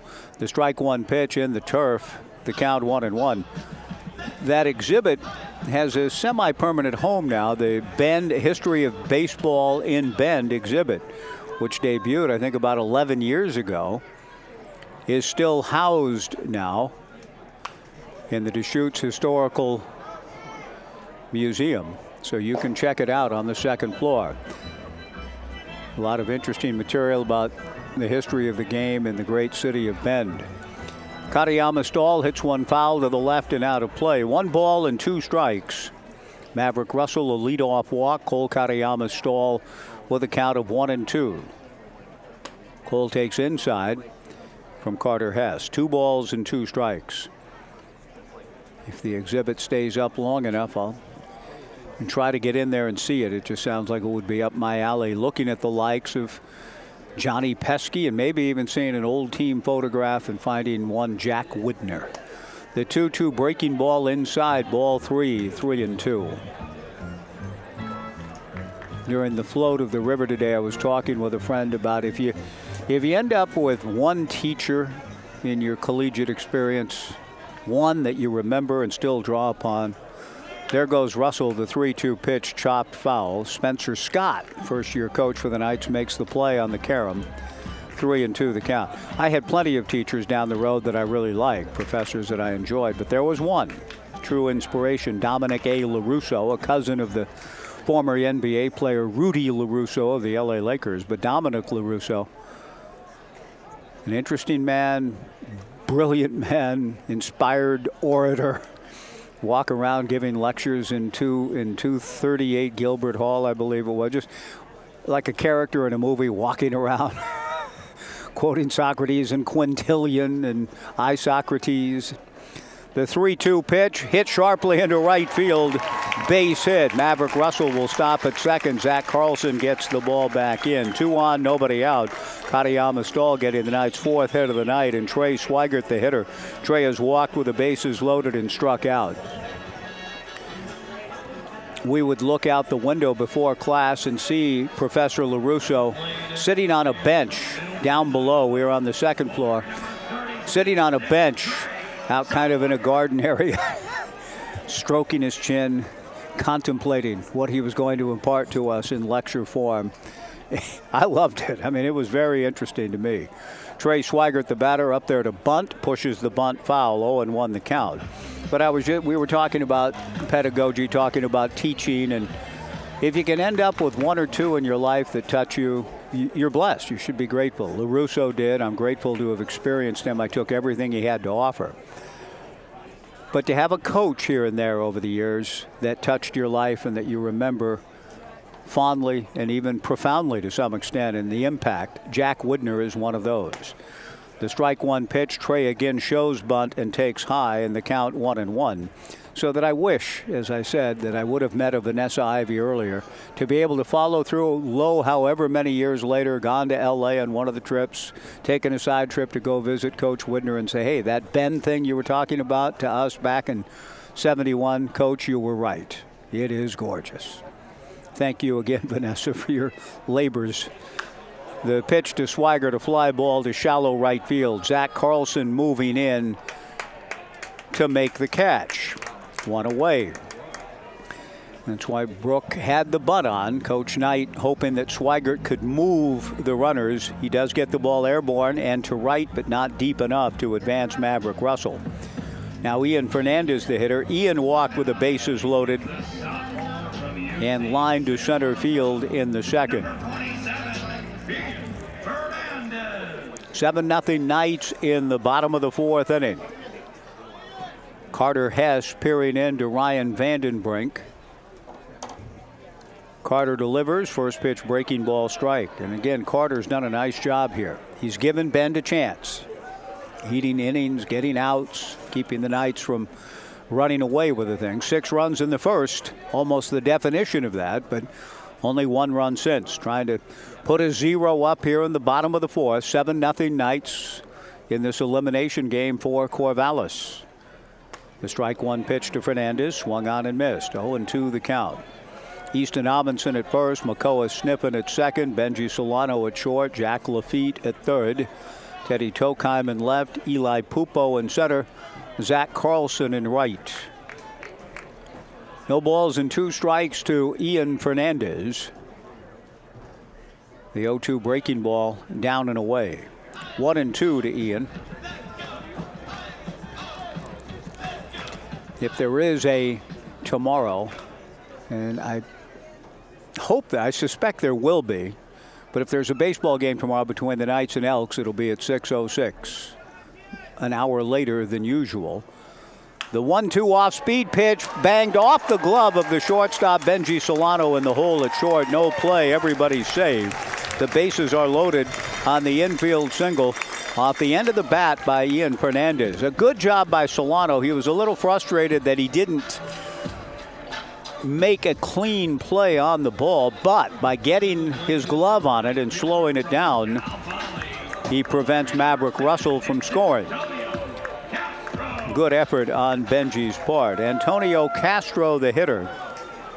A 2-run double for the Knights' only hit in a 6-run first. At the plate with the bases loaded and 2 down, looking to unload again, do some big damage, and try to nearly put this thing out of reach. He takes a strike and the count 0-1. Maverick Russell at third base, Cole Katayama Stahl at second, Ian Fernandez at first with 2 down. 7-0 Knights in the fourth. Trying to add on and secure the grip on this game and give themselves a look at tomorrow in a decisive game 3. Antonio takes high. 1 ball and 1 strike the count. Only 1 out in the inning, pardon me, not 2. So still an opportunity for Castro to get a run home with an out. The infield a double play depth for the Elks. 1 ball and 1 strike to Castro. Brooks Avery on deck. Carter Hess to the plate. Castro goes after a breaking ball down and in, swings and misses, in the count 1-2.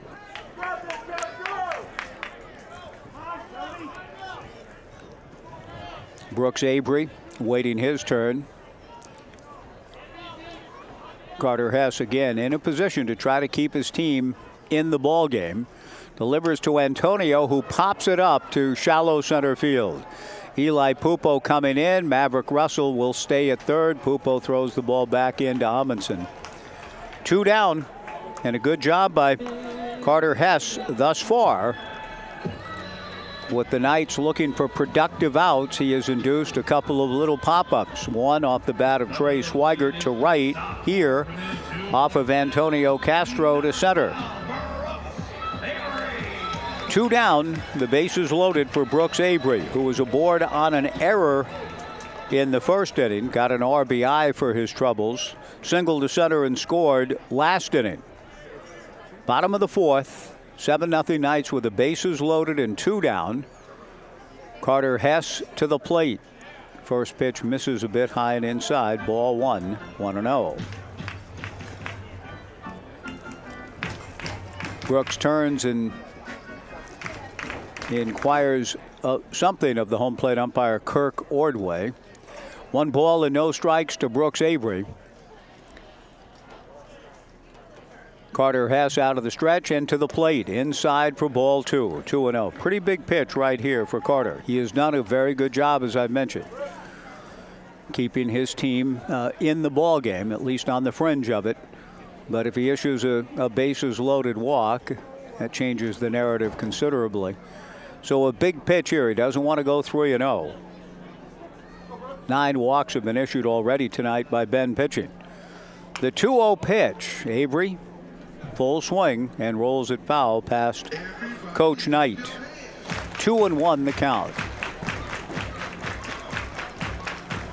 One of the better playoff crowds I've seen through the years, and it's another indication of how the Knights have become such a fixture in the summer marketplace, if you will. The 2-1 pitch, breaking ball up and in to Brooks Avery, ball 3, 3-1, and we witnessed that last night across the mountain over at Vince Guenna in Bend in the high desert. A very good crowd for a game that you have a day to advertise, essentially. 3 balls and a strike, 2 down, 7-0 Knights. Brooks Avery can shrink the zone here, look for something in a sweet spot to drive. And ball 4. Carter Hess is charged with a pitch clock violation. The 3rd one against the Bend Elks staff tonight. Ball 4 to Brooks Avery, who gets the run batted in a bit of a dubious way, but the Knights again will take it. Down the line comes Maverick Russell to score. The pitch clock violation forcing in a run. 8-0 Knights. Blake Wilson the batter. Blake walked and scored in the first of 6 runs for the Knights in the opening frame. He has since struck out and had a bunt single. He takes just inside from Carter. Ball 1, 1-0. Cole Katayama stall at third. Ian Fernandez at second. Brooks Avery at first. 2 down. 8-0 Corvallis in the bottom of the 4th. The 1-0 pitch is inside. Ball 2, 2-0. In a situation such as this, Alan Cox and his pitching coach Jeff Brown probably would not want to throw, pardon the phrase, but good money after bad. The 2-0 pitch swung on and fouled at the plate, meaning that they'll try to save arms for what is likely to be the task tomorrow to win the series. Would not want to expend one of their better arms in this kind of situation. Down 8 runs in the 4th. Carter Hess again charged to just do what he can to get as many outs and innings to save pitching for tomorrow. Blake Wilson, a high pop foul back of the plate. This is bound for the rooftop of the McGrath family press box and then bounces for the first time tonight into our forbidden zone, the construction zone. There's a lot of stuff going on around Goss Stadium at Coleman Field, and there's a big fence up, and many a baseball has been lost to the construction zone this summer. The youngsters can't get to it. 2 balls, 2 strikes, 2 outs with the sacks full. 8-0 Knights in the 4th. Carter to the plate. Blake a fly ball to right field and playable. So a good job by Carter Hess as Carlson makes the catch to end the inning. The Knights do get a run, but they didn't again bust it absolutely wide open. And Carter is doing what has been asked of him, and well. But the Knights do have a pretty good lead as we go to the 5th. It looks like we may see a change of pitchers here for the Knights. And we will. Zach Johnson was brilliant. Zach faced the minimum through 4. We got a new arm coming in. We'll take a 2-minute pitching change break. The Knights 8, Bend nothing, back in 2 on KBVR TV, the Knights live stream, and Joe Radio.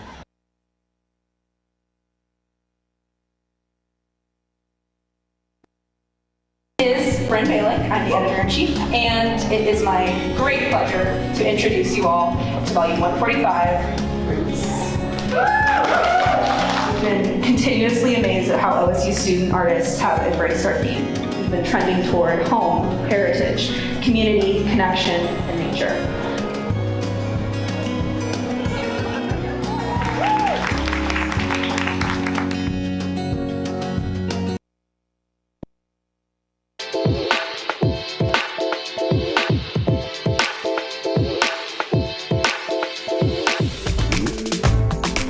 All right, we're starting 1 minute.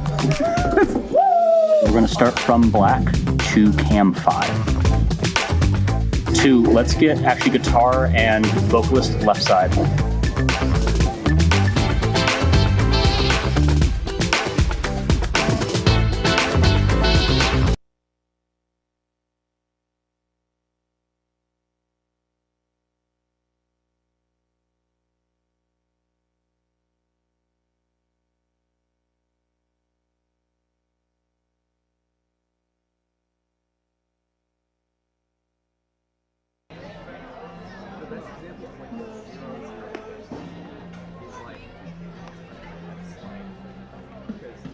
There's a new pitcher on the mound for your Knights. The freshman committed to Oregon State, number 19, Tyler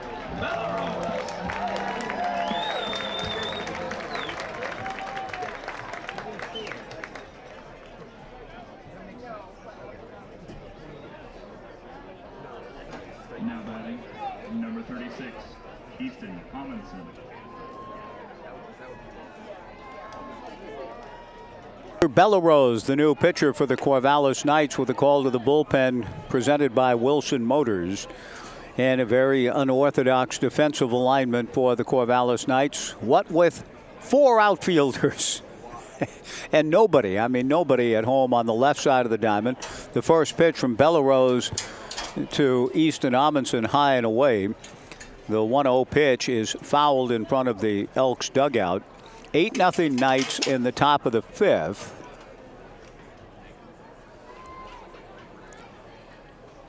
Fully 4 outfielders with the 1-1 pitch coming, fouled at the plate, and the count 1-2. Cole Katayama Stahl leaves third base and goes out to left center field. Brock Kettleson looking pretty casual out in right center, with Ian Fernandez taking that one off the somewhere around the neck area. The Knights athletic trainer comes out to see how Ian is faring. I think Ian's going to be all right, and in fact, he's going to be fine. Smiles all around, with Fernandez hoping he's going to get a cup of water proffered him. But that gives us a chance, as Ian kind of recovers, to carry on, to take a look at the Knights' alignment of Brooks Avery and straightaway left. Fernandez pronounces himself okay to carry on. And Will settling back into the crouch. Brooks Avery in a catcher's crouch out in left. Cole Katayama Stahl in left center. Brock Kettleson in right center. Antonio Castro in straightaway right. Knight shortstop Blake Wilson directly behind the bag. Ferrajaro in deep right. And Amundsen renders the entire alignment moot. Goodbye.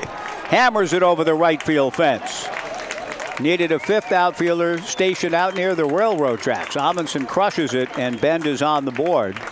A rude greeting for Tyler Bellerose, giving up the long home run to Amundsen, who blasted 34 during the spring. And Bend is on the board at 8-1 on the solo shot by Amundsen to lead off the 5th. Ryan Vandenbrink, the batter. The Knights return to a conventional deployment defensively. Cole Katayama Stahl comes back into the infield, and the Knights are essentially straight away. Tyler Bellerose giving up the long home run. 8-1 Corvallis. Vandenbrink, Tyler's teammate to be with the Beavers, hits one foul to the right and out of play. No balls and a strike. If you live or work in one of 24 Western or Central Oregon counties, you're entitled to membership privileges and the full financial services at Oregon State. The Oregon State Credit Union can be joined online at OregonStateCU.com or at one of their 15 branches. Vandenbrink fouls one into the forbidden zone. 0-2 to Ryan. 8-1 Knights in the 5th. The strike 2 pitch punched foul headed towards Urchin Alley. The count remains 0-2. You can join online, OregonStateCU.com, or pop into one of their 15 branches. Oregon State Credit Union, the proud title sponsor of the Knights' big fireworks extravaganza every year, and this year included. Fastball taken by Vandenbrink. Strike 3 called, 1 away. Good recovery by Bellerose. Gives up a homer, comes back to strike out Vandenbrink.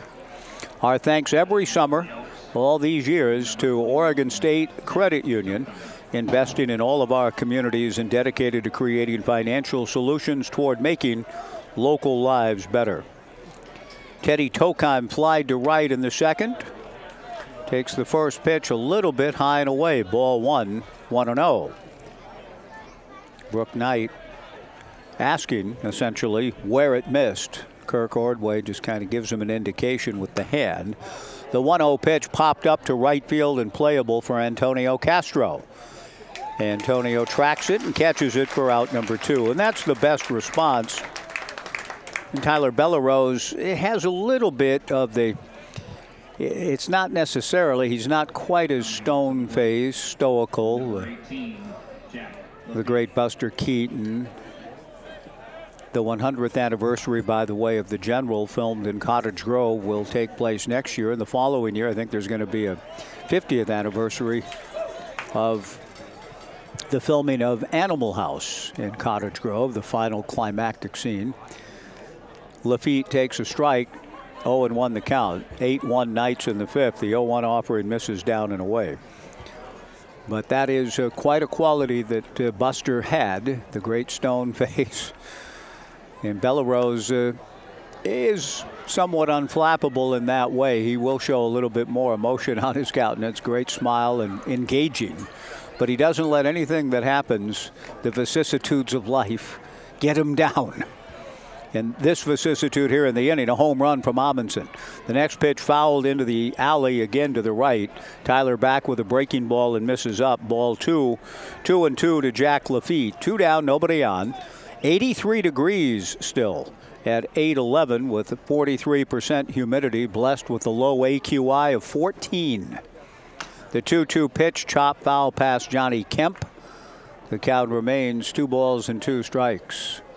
And as Bruce Coburn, the great Canadian bard, says, 5:51, Don was breaking in the air. You don't take these things for granted when you think of what's in need of repair. And so when I think about a summer this time in August 9th, and an AQI that's that low, we take nothing for granted. A fly ball to right. Antonio Castro moves over and catches that one too.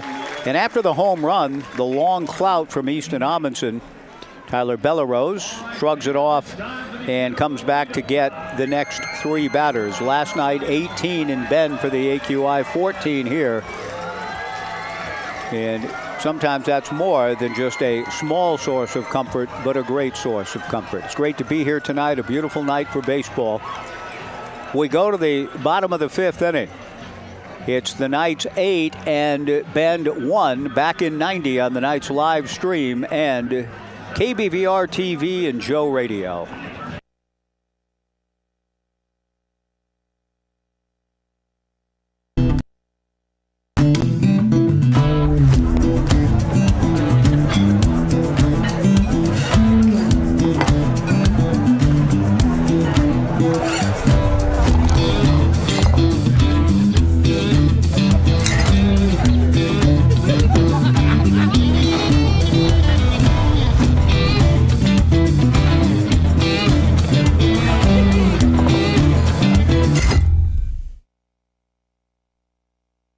Doesn't have to break the bank.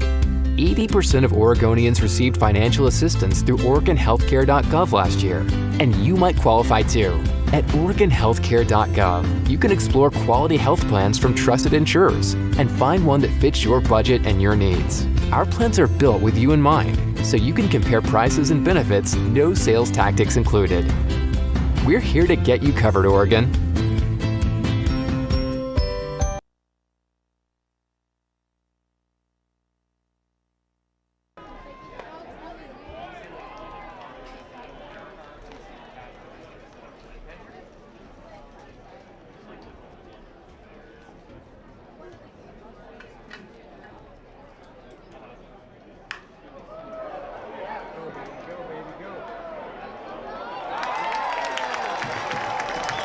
Bottom of the 5th inning, Brock Kettleson, a drive to the alley in right center field. It split Zach Carlson and Eli Pupo all the way to the base of the fence in the alley in right center.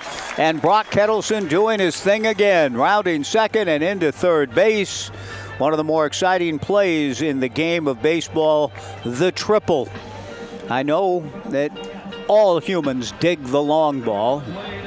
Not gender specific. We all love the long ball, right? We love home runs and game-winning home runs and walk-off home runs. Yes, yes, we do, we do. Cal Raleigh's homer last night, an incredible thing of beauty. But triples, they're good things. And Brock Kettleson drives a triple to open the bottom of the 5th for the Knights, who lead it 8-1. And that brings to the plate Thomas Ferragero, who takes high and away ball 1, 1-0. A leadoff triple, so the Knights in good shape to get that run back that Easton Amundsen just provided with his home run. the fourth triple of the summer. Blake Wilson with 3, Brock now with 4, and he's at third with nobody out. Thomas Ferraggiaro awaits the 1-1 pitch. A broken bat, soft liner caught by second baseman Makoa Sniffen. Carter Hess still in there pitching, and after the triple, he comes back to get an out, 1 away. Ferraggiaro, the night's RBI leader in an RBI situation to be sure. Runner at third, nobody out, lines out and breaks his bat in the process. That'll bring Maverick Russell to the plate. Maverick has fouled out, flied to right, and walked and scored.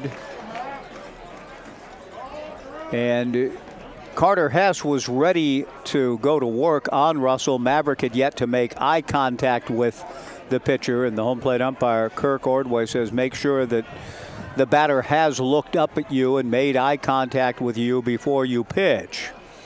Russell takes a strike on the first pitch from Carter Hess. Brock Kettleson at third, 1 out, 8-1 Knights, bottom of the 5th. The 0-1 pitch just outside, 1-1 to Maverick Russell. The Knights with 8 runs and 6 hits. Ben pitchers have issued 10 walks. Zach Johnson was brilliant, faced the minimum through 4. His evening is over. He's visiting with a family member in the stands behind the Knights dugout. The pitch to Maverick Russell hit off the facade of the McGrath family press box and back down to the hands of a waiting fan. Gets a nice round of applause for her good catch.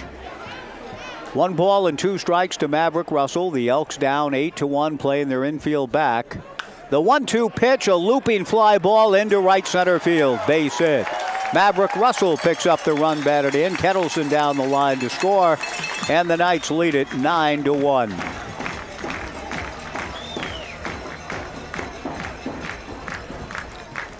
Cole Katayama-Stahl will be the hitter.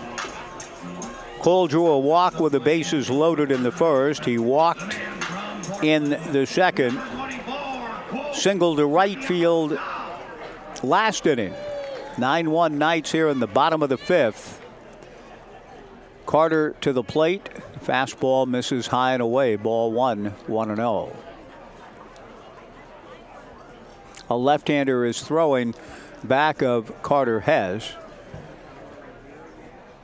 The 1-0 change in there for a strike, and the count 1-1 to Katayama-Stahl.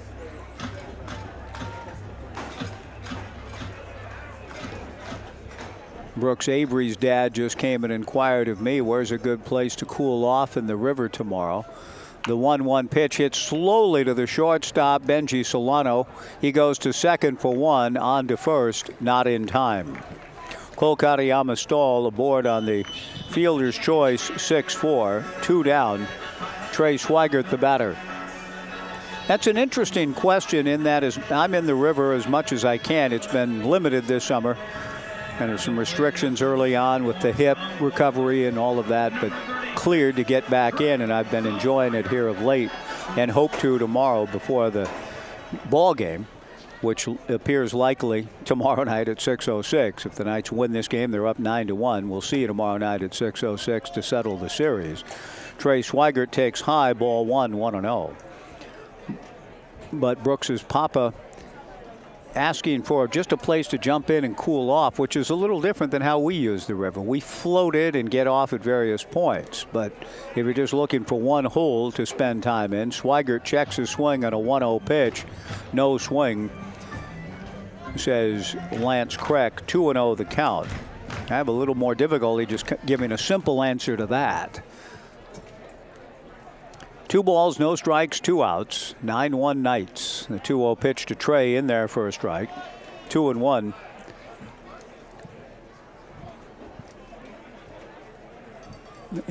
If he doesn't mind being around a lot of people, the hole not far from here in Avery Park, Mary's River, is a pretty good one. Easy to get to. Swigert, a high drive to right center and deep but playable. Zach Carlson moves back and under to make the catch. The inning is over. And he said, well, that one's an easy one for me to remember. I'll remember it as Brooks Avery Park, the swimming hole behind the Corvallis Parks and Rec, and there's some nice little holes back in there. So That's what I gave him. I hope that was good enough. Those are good holes. A leadoff triple for Brock Kettleson. The Knights cash it in on the base hit from Maverick Russell. We go to the 6th, the Knights 9 and Bend 1 back in 90 on KBVR TV, the Knights live stream, and Joe Radio.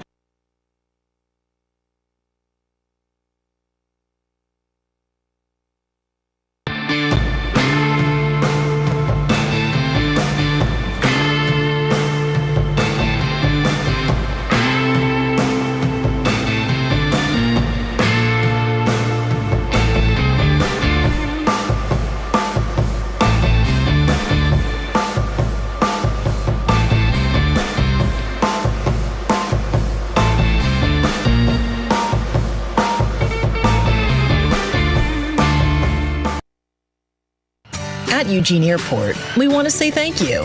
Thank you to our community for choosing us to connect you to many destinations, other cultures, your families, and friends. Thank you to our dedicated and professional staff for ensuring the airport experience is excellent.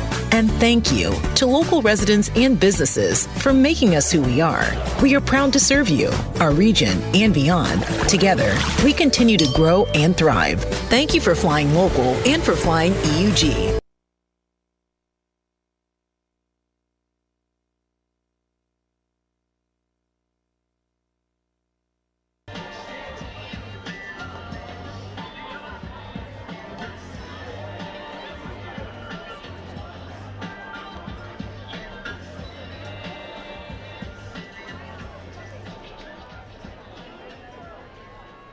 The 6th inning, 9-1 Knights. What we usually have rolling through here about this time, as you know, if you followed the Knights at all, if you've been to the ballpark a lot through the years, we have that cooling breeze. Not tonight. And I think it's an indication of what we're heading to, triple digits the next couple of days. When no cool breeze really. It's 83 degrees still as we close in on 8:30. Tyler Bellerose with a 9-1 lead goes to work on Zach Carlson. The first pitch to Zach misses for ball 1. Carlson swings and hits one foul to the left. Waldo away and out of play. Bellerose back, misses high and inside. Zach Carlson out of South Jordan, Utah. In this past spring at Northwestern, hit .276, getting ready for another year in the Big Ten. The 2-1 pitch, Bellerose misses for ball 3. 3-1 to Carlson. Zach struck out against Zach Johnson in the 3rd. 9-1 Knights in the 6th. The 3-1 pitch, foul back, and the count 3-2. Zach Carlson, Eli Pupo, and Benji Solano for Bend in the 6th inning.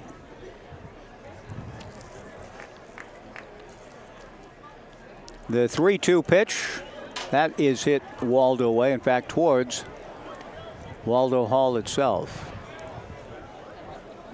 Great old building, built the same year this ballpark was established in 1907.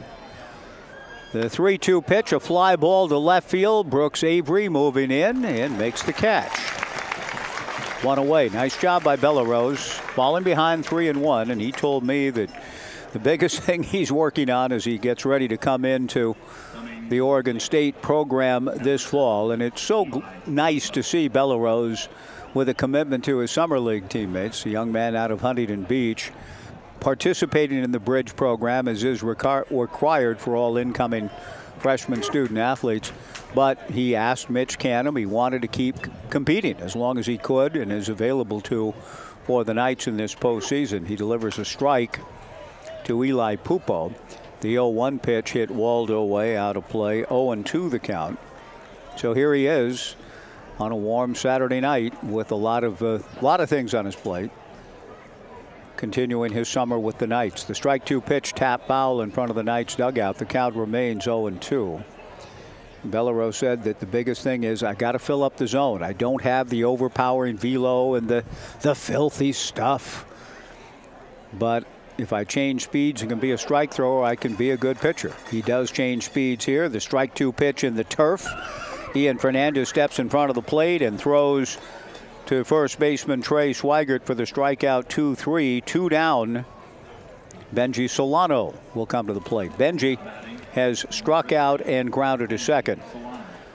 Since Easton Amundsen walloped a homer to greet Bellarose into this game last inning, Tyler has retired 5 straight. His first pitch to Solano misses for ball 1-0. Really good year at Cal State San Bernardino for Solano. He hits a ground ball to his opposite number. The shortstop, Blake Wilson, fields from behind second and throws to Trey Swigert, and it's a 1-2-3 inning for Bellarose. Solano hit .329, scored 29 runs, and drove in 27 at Cal State University San Bernardino this past spring, and began his collegiate career a long way from San Bernardino over in Coos Bay at SWAC. He grounds out here. We go to the bottom of the 6th. The new pitcher coming in for Bend. The Knights lead at 9-1. We'll take a 2-minute pitching change break. On KBVR TV, the Knights live stream. 9-1 Knights back in 2 on Joe Radio.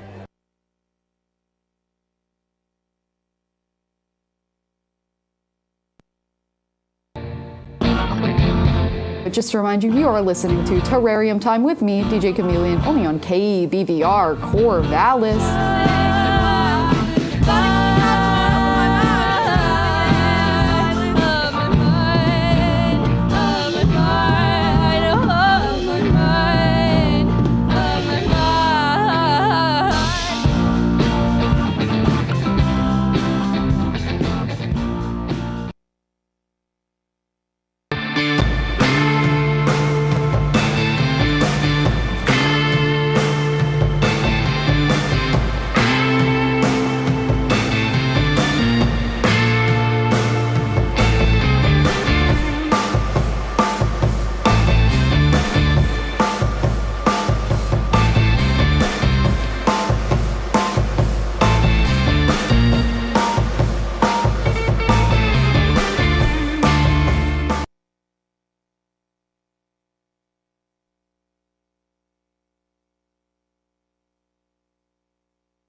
The 6th inning at Goss Stadium at Coleman Field. The Corvallis Knights leading the Bend Elks by a score of 9-1. Aiden Bray is the new pitcher,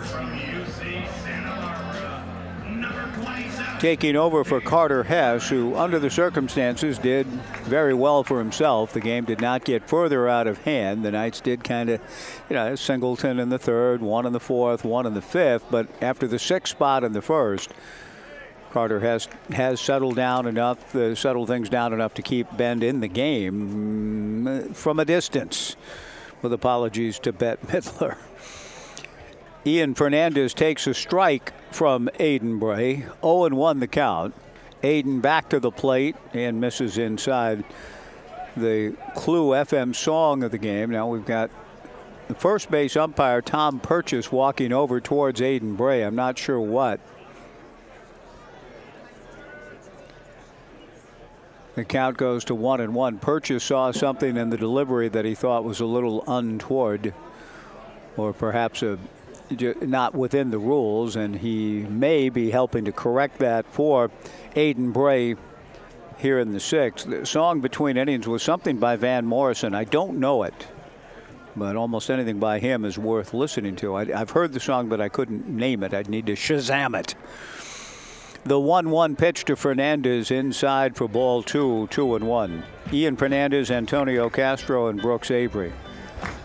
There's a song on one of Van's, and Robert, if you're listening tonight, this is Robert Hirsch's Bailiwick. Robert, if you're able to help me with it, I'd like to remember correctly. The 2-1 pitch. Fernandez smashes it to left center and deep. Pupo going back, still going back. He can't get it. The ball is over his head and off the base of the fence in left center. And Fernandez is digging for 3, and Ian is in with a head-first slide with another leadoff triple. Kettleson last inning a leadoff 3-bagger, and now Ian Fernandez extends the arms and blasts that ball to deep left center. Beautiful swing from Ian Fernandez, getting his first triple of the summer of 2025. And Antonio Castro, who had a 2-run double in the night's 6-run first to the plate, has since grounded out and flied to center. 9-1 Knights in the 6th. From the album Avalon Sunset, a sweet album, by the way, there's a line in which Van talks about walking along and, quote, and the crack was good. And the crack was good. The pitch on the way to Antonio, outside, ball 1-0. I remember the first time I heard that song many, many years ago. I thought, I'm surprised he would be praising the crack being so good. It just didn't seem like something to be celebrated. But apparently that's a colloquialism for chat or conversation. Unfortunately, I hear, the crack was good. I think of something else, but Van was thinking about pleasant conversation.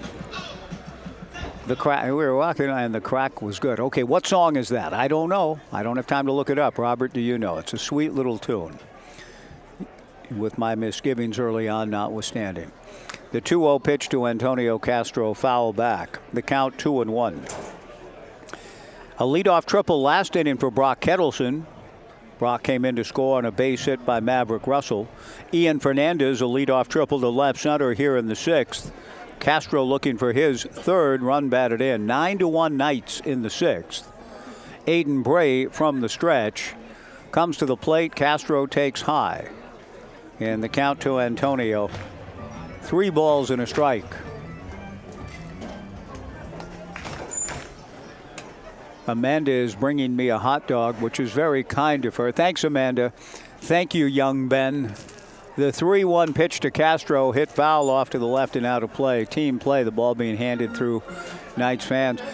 I've been to ballparks, as have you not, where the peanut vendor throws peanuts way down the aisle from one section to the next. I like that as a show in a ballpark. Might be a little riskier with hot dogs. 3-2 the count to Castro. Fernandez at 3rd, nobody out. A leadoff triple for Ian, 9-1 Knights. Bray delivers. Castro punches this one foul in the air off to the left, heading towards the Jack Riley concourse.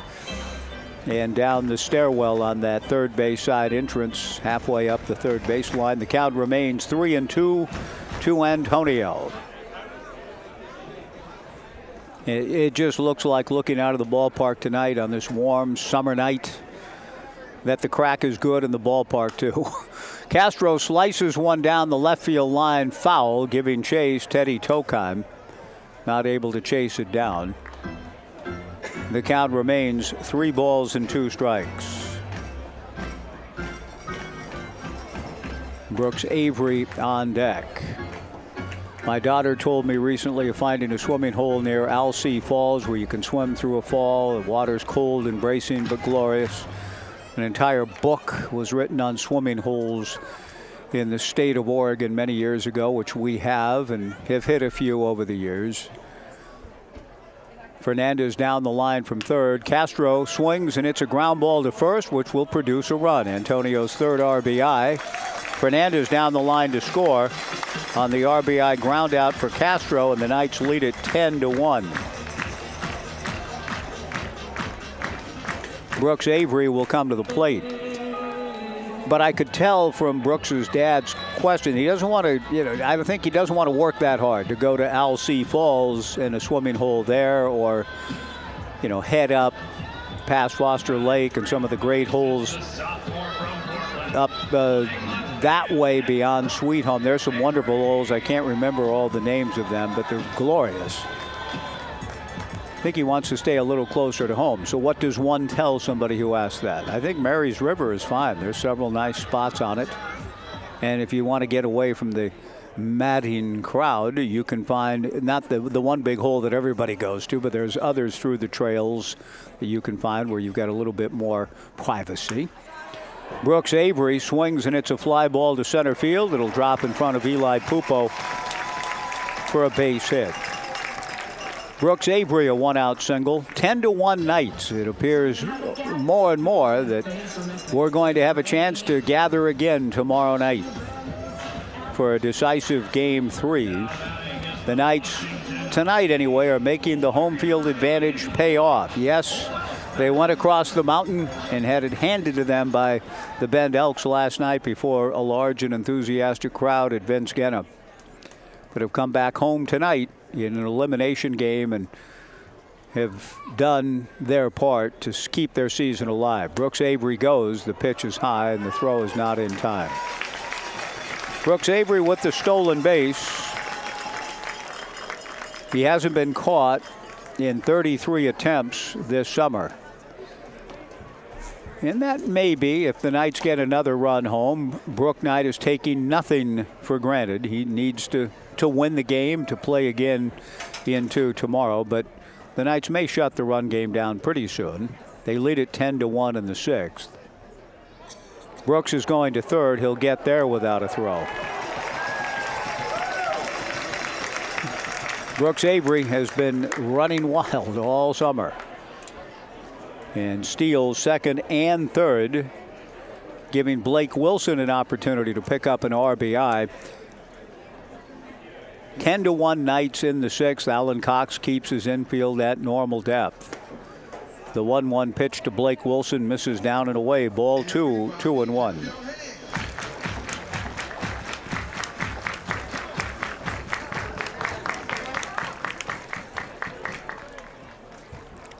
Aiden Bray from the stretch.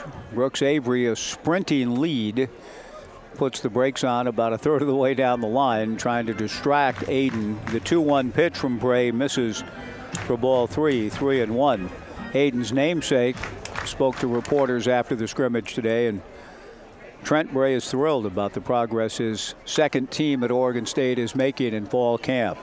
A fly ball to right field. This will be deep enough to score Brooks Avery. Zach Carlson the catch. Avery tags and sprints in. Scores standing up. A sac fly for Blake Wilson. The Knights lead it 11-1.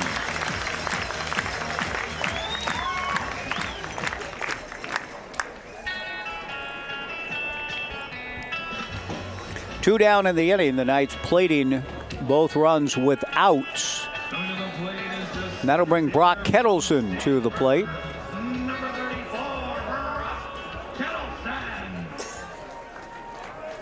Brock has been aboard on an error and scored. Walked, had an RBI groundout, and led off last inning with a triple and scored.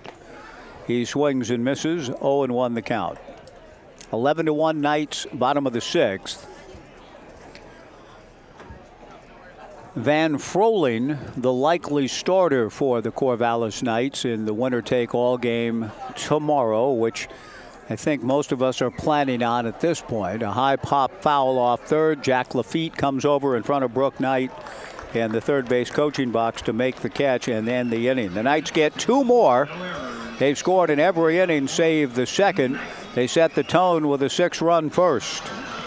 We go to the 7th. The Knights 11, Bend 1. We'll be back in 90 on the Knights live stream, KBVR TV and Joe Radio.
29, McCullough Sniffen. Innings at Goss Stadium at Coleman Field. The Corvallis Knights 11 runs, 9 hits and no errors. The Bend Elks a run, 1 hit, 2 errors. Tyler Bellerose goes to work in the 7th inning. In the first pitch, a check swing by McCullough Sniffen. Did he go? Well, first base umpire Tom Purchase said he did. 0-1 the count. McCullough has walked and popped to short. The only walk issued by Knights pitching was by Zach Johnson to McCullough in the first, whereas Bend pitchers have walked 10.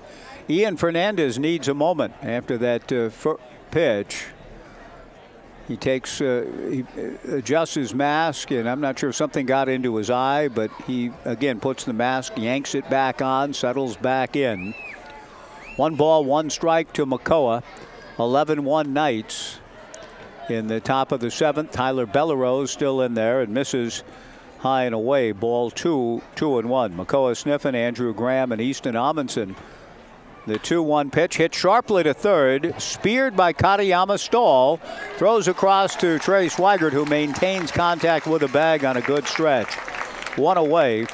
Andrew Graham will be the batter. When you visit Corvallis to catch Knights baseball or find a good swimming hole or whatever brings you to our town, we encourage you to stay at your locally owned Best Western Corvallis, the official hotel partner of your Knights, close to the ballpark with the largest hotel rooms in the city and an outdoor heated pool. Ground ball into left field, base hit off the bat of Andrew Graham. Just the second hit of the night for the Elks. The guy with the other one, big Easton Amundsen, strides to the plate. He hammered a home run in the 5th, greeting Tyler Bellerose into this ball game. Number 36. Best Western with the largest hotel rooms in town, the heated pool. Wherever life takes you, Best Western is there. A 1-out single for Andrew Graham. Amundsen, a high fly ball to center field. Kettleson was very deep. He moves in to make the catch. 2 down.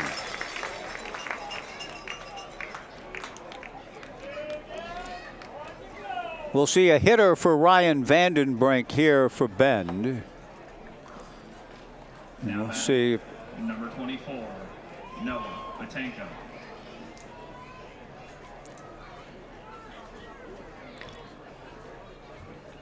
Noah Batenko out of Cal State San Bernardino and from San Diego is the pinch hitter here. He swings and taps 1 foul at the plate. No balls and 1 strike. 11-1 Knights in the 7th. Bellerose and Ian Fernandez, the Knights battery. Trey Swigert at first, Thomas Ferrajaro at second, Blake Wilson at short, Cole Katayama Stahl at third, Brooks Avery in left, Brock Kettleson in center, Antonio Castro in right. Bellerose delivers and the breaking ball misses. The count 1 ball and 1 strike.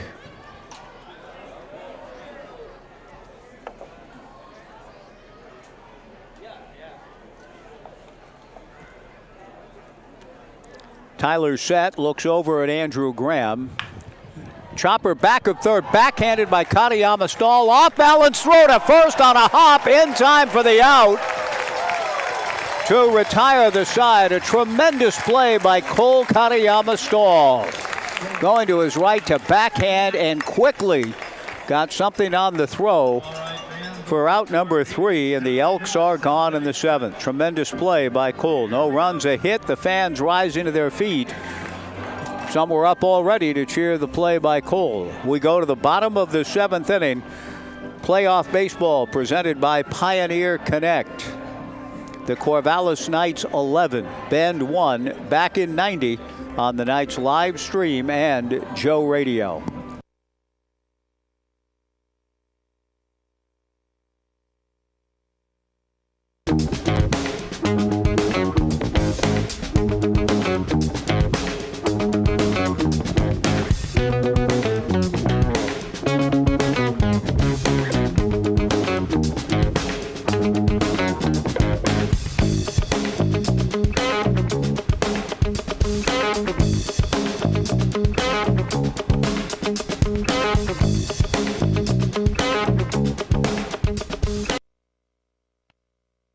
Airport, we want to say thank you.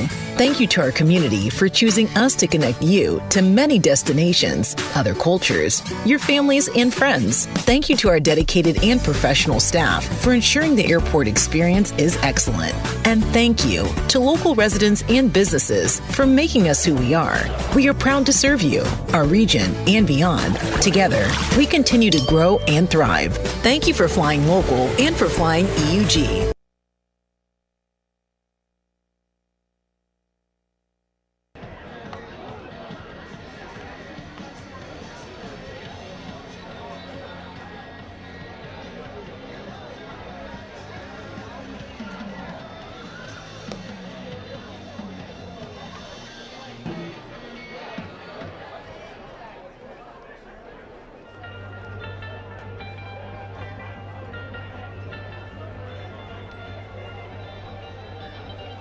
The seventh inning, Aiden Bray getting ready to face Thomas Ferrajaro. Thomas will be followed by Maverick Russell and then Cole Katayama-Stahl, who just made the tremendous defensive play to end the top of the seventh inning.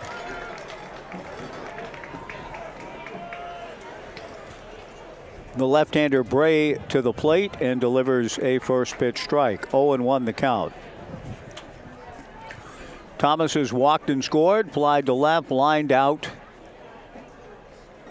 and lined out again to second base.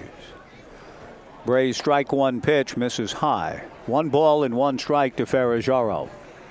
11-1 Knights, bottom of the seventh inning. 6:06 tomorrow night. If the Knights can get the final 6 outs without major incident, we'll see you here tomorrow to settle this series. Bray to the plate. Ball hits one of the poles above the dugout. That doesn't happen often. You could hear the ping off the pole and back onto the field. I think that's the first time all summer I've seen and heard that sound. 1-2 the count to Thomas Ferrajaro. Aiden Bray works from the stretch. The left-hander to the plate. Pitch is swung on and rolled slowly foul up along third. The count remains 1 ball and 2 strikes.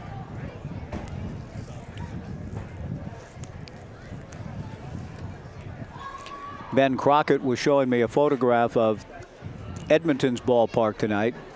The Riverhawks in playoff baseball.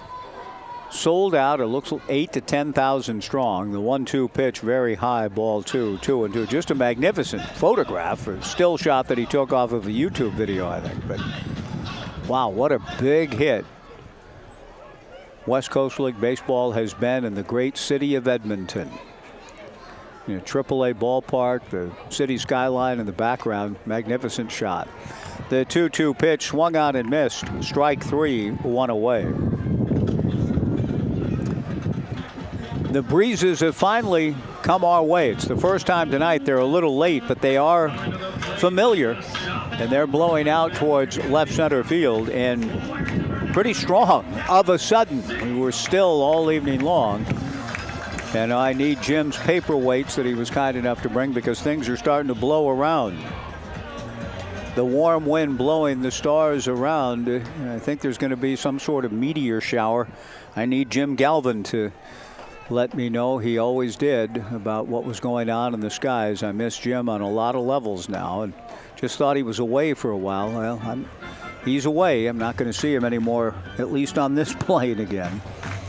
But thinking about the skies and a warm wind blowing the stars around, somebody on the river said today that a meteor shower is coming soon, a big one. The 1-0 pitch swung on and fouled back by Kellen Siegel, batting for Maverick Russell. Good to see Kellen, who's been out for a while with a forearm, some forearm tightness. I think is done pitching and throwing, but he can swing a bat okay. And we're getting a look at Kellen here in the bottom of the 7th with 1 out. 11-1 Knights in the 7th. The 1-1 breaking ball in there, and the count 1-2. We have a near full moon, which would render the viewing in the night skies a little less spectacular, but there is talk, some of us talking of heading up Mary's Peak after the ball game tomorrow night to view if indeed we have a big meteor shower kind of at its peak. Up we'll go to the peak. The pitch missing high in the count, 2-2. 1 out, nobody on, bottom of the 7th. Out of the stretch comes the left-hander Aiden Bray. Kellen lifts a high foul into the upper grandstand to our right. The count remains 2 balls and 2 strikes. The finest meteor shower star show I ever saw was in the observatory outside of Bend on my birthday circa 2008 or 9, making a trip over with the entire family for a Corvallis Knights Bend Elks game and going to the observatory afterwards, and oh my goodness, it was incredible. The best viewing of the night sky I've ever had. The 2-2 pitch to Kellen, missing for ball 3. 3-2 the count, 1 out. 11-1 Knights, bottom of the 7th inning. From the stretch, Aiden Bray kicks and comes to the plate. Swung on and missed, strike 3, 2 down. Back-to-back strikeouts for Bray. Cole Katayama Stahl makes his way to the plate. We're just thinking about how the West Coast League has been embraced by the citizens of the great city of Edmonton. So have the Bend Elks in the great city of Bend. Even with all of the National Association affiliated baseball through the years, Oakland, 73, the Bend Phillies, the Bend Rainbows, the Bend Phillies, Central Oregon Phillies, the Bend Bucks, the Colorado Rockies. Really some tremendous years of organized baseball in that sense, organized from the professional standpoint sense. But the Elks, it's good baseball. Wood bat collegiate league baseball, and a huge hit. And a charter member are the Elks of the West Coast Collegiate Baseball League back in 2005. Jacoby Ellsbury played, I think, in what was called the Pacific International League or something to that effect. Have to double check on that, but yeah, the Pacific International League. The 1-1 pitch to Katayama Stahl misses for ball 2, 2-1.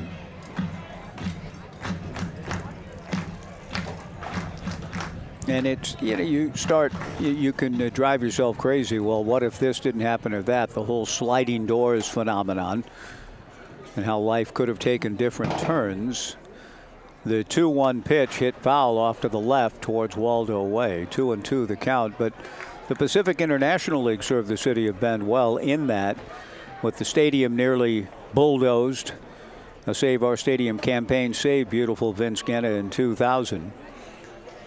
The Bend Elks came into existence that summer and played in the Pacific International League 2000 to 2004, encompassing the time that Jacoby Ellsbury played in the PIL and fell in love with college baseball. A 2-2 pitch missing for ball 3, 3-2. Had Vince Guenna been demolished, had the International League not been formed, had Jacoby not gotten a taste of collegiate ball in the summer of 2002, he might have signed out of getting drafted out of Madras, never been a Beaver, we wouldn't have the Jacoby Ellsbury clubhouse that we do here now down the left field line, or that trip to Omaha in 05, or the subsequent trips and championships. Bend playing a part in that, and that Jacoby enjoyed his experience and chose not to sign out of high school but to come to Oregon State. Katayama Stahl hits one foul to the left and out of play. Aiden Bray delivers a 3-2 pitch outside, ball 4. Cole Katayama Stahl drawing a 2-out walk. Trey Swigert strides to the plate.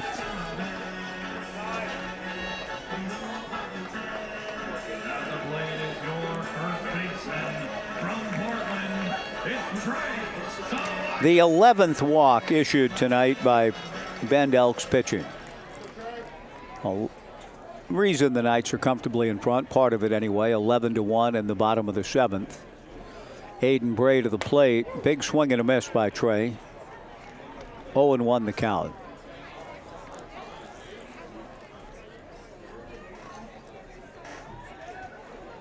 Independent baseball 95 to 98. No baseball in 1999, and that was shorn up by the saving of the stadium and the Bend Elks coming into existence. Again, they've been called different names through the years. The pitch in there for a strike and the count 0-1. They've been known in semi-pro days as the Elks, and they revived that. Johnny Pesky, I think, was a Bend Elk in 1936. The Bend Eagles, the Bend Loggers, the Bend Athletics, the Bend Phillies, the Central Oregon Phillies, the Bend Rainbows, the Bend Bucks. The pitch to Swigert. Breaking ball taken. Strike 3 called.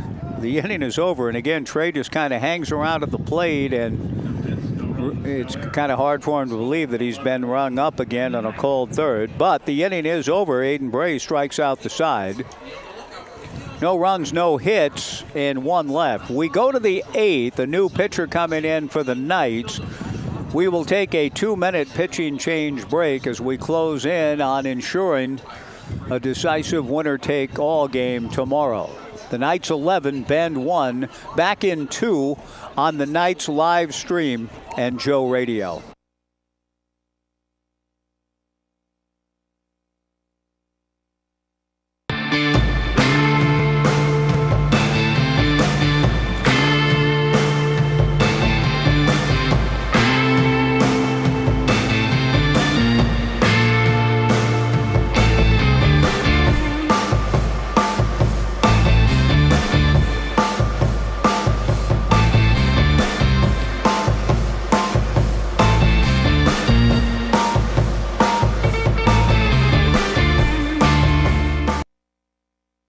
Health insurance doesn't have to break the bank. 80% of Oregonians received financial assistance through OregonHealthcare.gov last year, and you might qualify too. At OregonHealthcare.gov, you can explore quality health plans from trusted insurers and find one that fits your budget and your needs. Our plans are built with you in mind, so you can compare prices and benefits, no sales tactics included. We're here to get you covered, Oregon.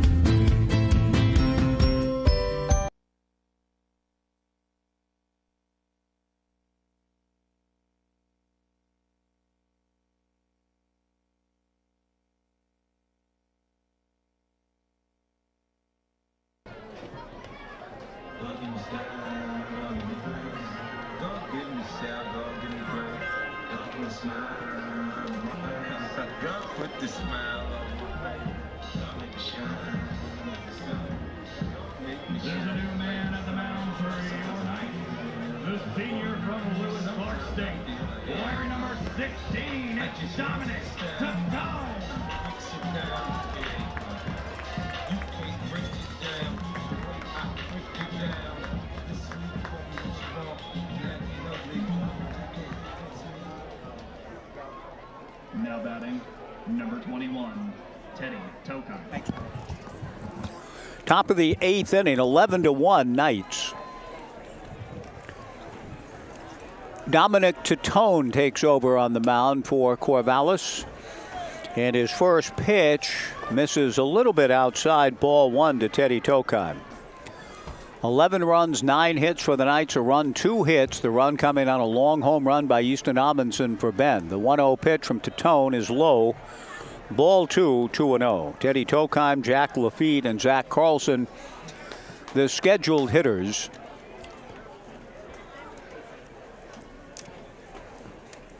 Titone from the stretch delivers a strike. The ball popping in and out of the mid of Ian Fernandez, who's gone all the way.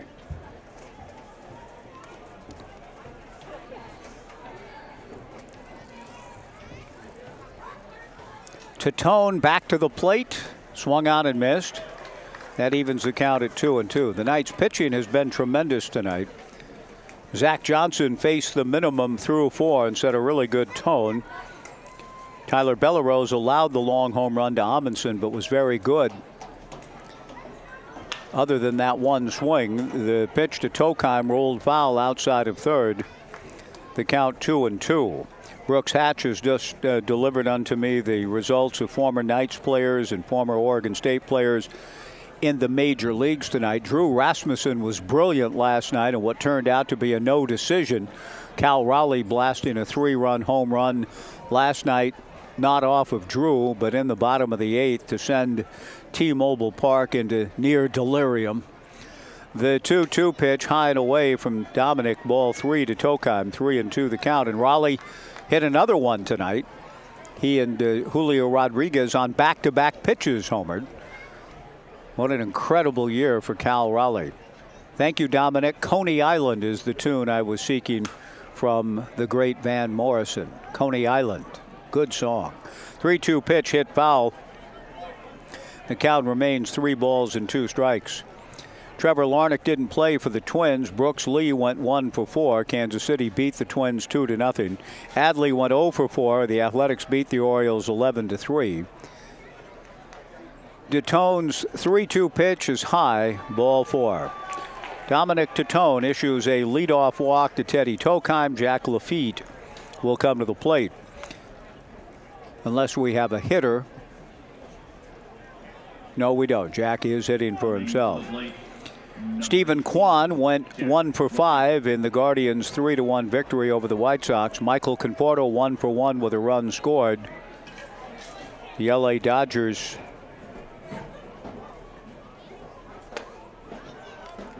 with a 9-1 lead. Who they're playing isn't given, but they lead at 9-1. I don't want to go George Carlin on you here. Baseball scores tonight. The scores are 3-2, 4-1, and 6-5.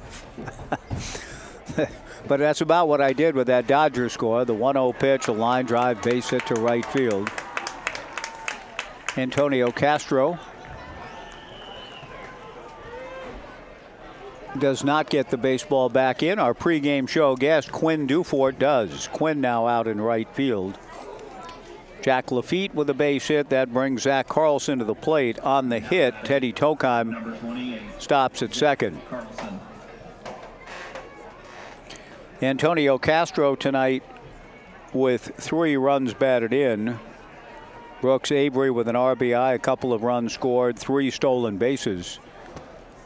A bunt attempt missed by Zach Carlson, and the count 0-1. Ian Fernandez with a couple of hits, including a leadoff triple. Brock Kettleson with an RBI, a triple, and a run scored. All of that said, the Knights needed to get a strong pitching performance to make sure that they were going to get another shot at Bend tomorrow to settle the series. And they certainly got it from Zach Johnson, who went 4 near perfect innings to set the tone. And while the Knights had a lot of contributors offensively, Zach Johnson will be our Washington Park Advisors player of the game. Delaney Fiedler coming up to inquire. There you go, Delaney. I hope you approve. The strike, she puts the thumbs up. Thank you, Delaney. The strike 2 pitch missing low and inside. 1 ball and 2 strikes to Zach Carlson. Zach Johnson faced the minimum through 4. 2 on, nobody out. Ben trailing 11-1. The Elks trying to show some fight here down the stretch and hope to translate it into a complete ball game tomorrow. And they get another base hit here, and will put a little pressure on the Knights. Teddy Tokheim scores. Quinn Dufort gets the ball back in. Now the Knights 11 and Bend 2 on the Zach Carlson RBI single to right. On the play, Jack Lafitte goes to third. Eli Pupo will be the hitter. Eli has struck out twice. If the Knights don't let this all slip away, and they're up 9 in the 8th, the Knights have rallied at home 6 times in 1-0 deficits to win playoff series. So if they're able to win this ball game and force a decisive game 3 tomorrow, and they lead at 11-2. Titone's first pitch missing low and inside to Pupo, ball 1, 1-0. Brooks Hatch doing some research and shows that they have history on their side in that decisive game at home. Defeating Bend in 2008 and 11 in a decisive game 3 here. Line drive foul down the left field line off the bat of Pupo. The count 1-1.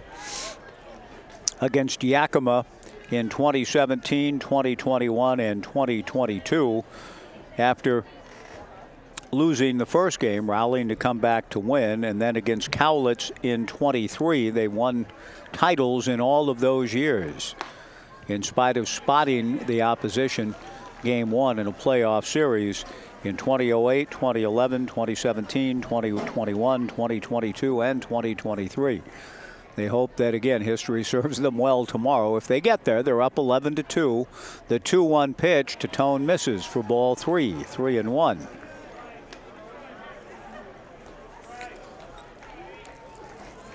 Dominic Tone, issuing a leadoff walk, has given up back-to-back hits, is now behind a Pupo 3-1. Eli swings, sends a fly ball to left and playable. This will get a run home. The throw comes back into second base with Jack Lafitte coming down the line to score. Brooks Avery on the catch. The sacrifice fly for Pupo. But the big thing for Dominic Tone and the Knights, just get outs. It's now 11-3, Corvallis. One away in the top of the eighth. Now batting, number 3, Benji Solano. And that'll bring Benji Solano to the plate. Benji is 0 for 3. 11-3 Knights. Top of the eighth inning. Dominic Tone delivers in the turf. Good block by Ian Fernandez. 1 ball and no strikes the count.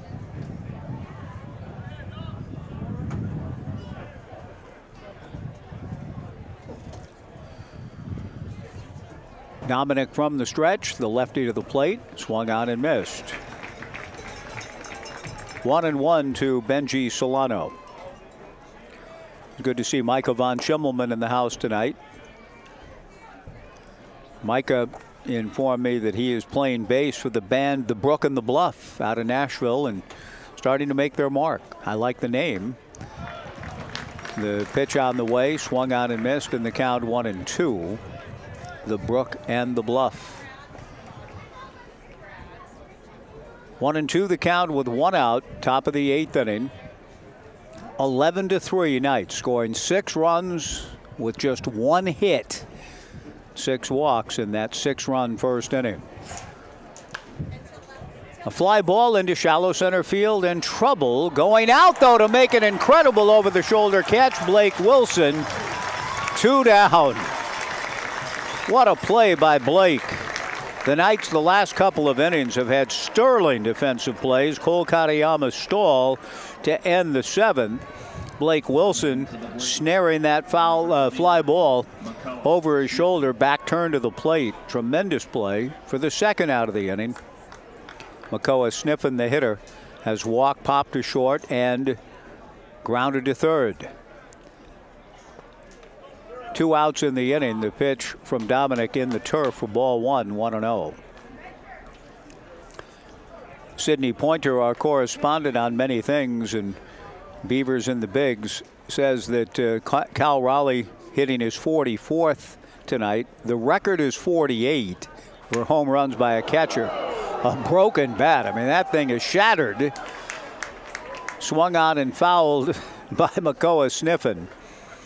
And he will get himself a new piece of wood to work with. That ball from Tone really sawing the barrel in half. The 44th home run for Cal Raleigh tonight. The Mariners are up big. Unless things have changed, with apologies to Dylan and Coney Island. Thank you, Dominic. You like that song too, Dominic? It's a good one, right? From Avalon Sunset, a tremendous album. Makoa Sniffen looking for a new bat. Cal Raleigh hitting his 44th tonight. The record for home runs by a catcher is 48. In second place, Johnny Bench with 45, I think in 1970.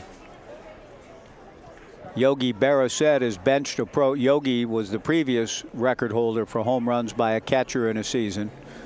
And as Bench approached him in that 70 season, Yogi said, "I thought the record would stand until it was broken."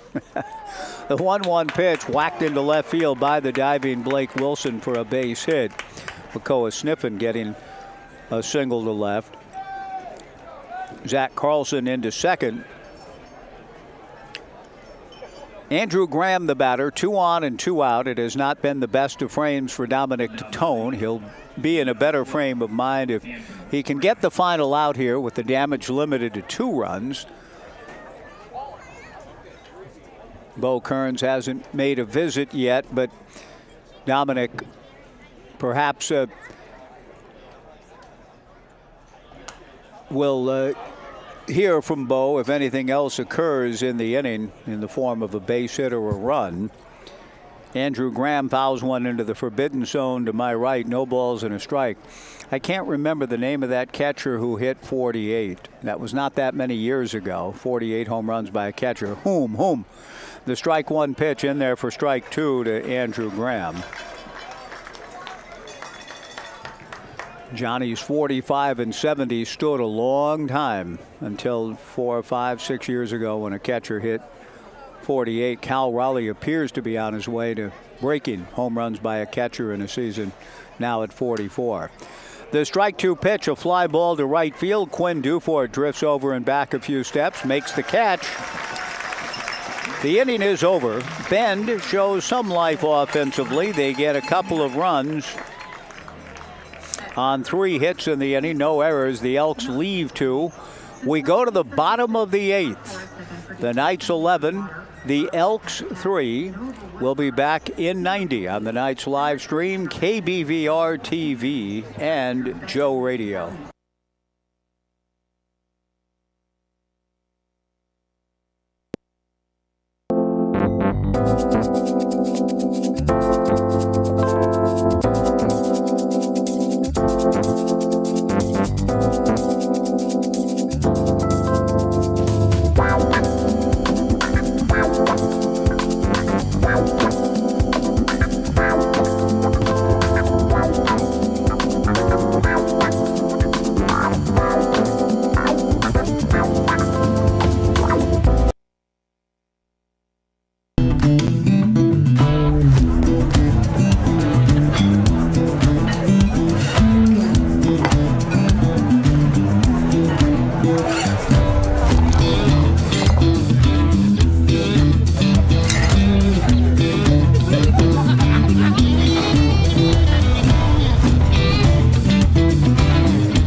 Inning, that moon that I alluded to. Wow, an impressive sight. A lot of folks gawking now here at Goss Stadium at Coleman Field, coming around the big trees and coming into view on the horizon as we look east from our vantage point at Goss Stadium at Coleman Field. Impressive. Not high in the sky, but will be later, and that would again have an effect. I don't know what position she'll be in tomorrow night if we try to catch the meteor shower, but the moon itself puts on a good show tonight for sure. Coming up through the trees, and fans gazing at it, gawking and impressed. The Knights have been impressive tonight. They lead at 11-3, bottom of the 8th inning. Ian Fernandez, the batter, swings and drives one toward the moon into left center field. At least the moon in full vision. Fernandez tripled last inning to lead off, and he's on his way for 3 again, but the ball went through the fence out in left center, preventing one of the rarest of things in baseball, and that is back-to-back triples for a guy. Ian Fernandez, in this case, tripled to lead off the 6th inning. Here in the 8th, I think he would have gotten another triple, but the ball went through a panel in the fence out in left center field. The third base umpire, Lance Kreck, is heading out. Both outfielders for the Elks threw their hands into the air, saying the ball went through the bottom of the fence. There's a little bit of a gap evidently out there. Lance Kreck wanders out, kind of pushes the fence panel retrieves the baseball. And I'm not sure where he was trying to throw it, but he threw it off the fence. The carom played by the left fielder Teddy Tokheim, and the moon now does come into full and amazing view beyond left center field. The umpires are going to get together and talk about this, because I think Brooke Knight said, look, if that ball didn't go through and out of the field of play, then it's up to the outfielders to try to make a play on the ball. Both outfielders threw their hands in the air, indicating that they couldn't get to the baseball because it went through a gap in the fence in left center. Brooke Knight's contention is, well, if they can reach the ball, even if it requires a slight reach, I think into the panel of the fence or whatever, if the ball's still visible and reachable, they've got to make an attempt on it. And I think that's what Brooke is bringing to the attention of the umpires, and they want Ian Fernandez, Brooke does, to have a chance to get another triple, and the umpires would judge, well, it's either a ground rule double or we don't think he could have gotten to third. I'm not sure what they talked about or decided. But Ian Fernandez has to settle for a double instead. He has 3 hits on the night, a single, double, and a triple.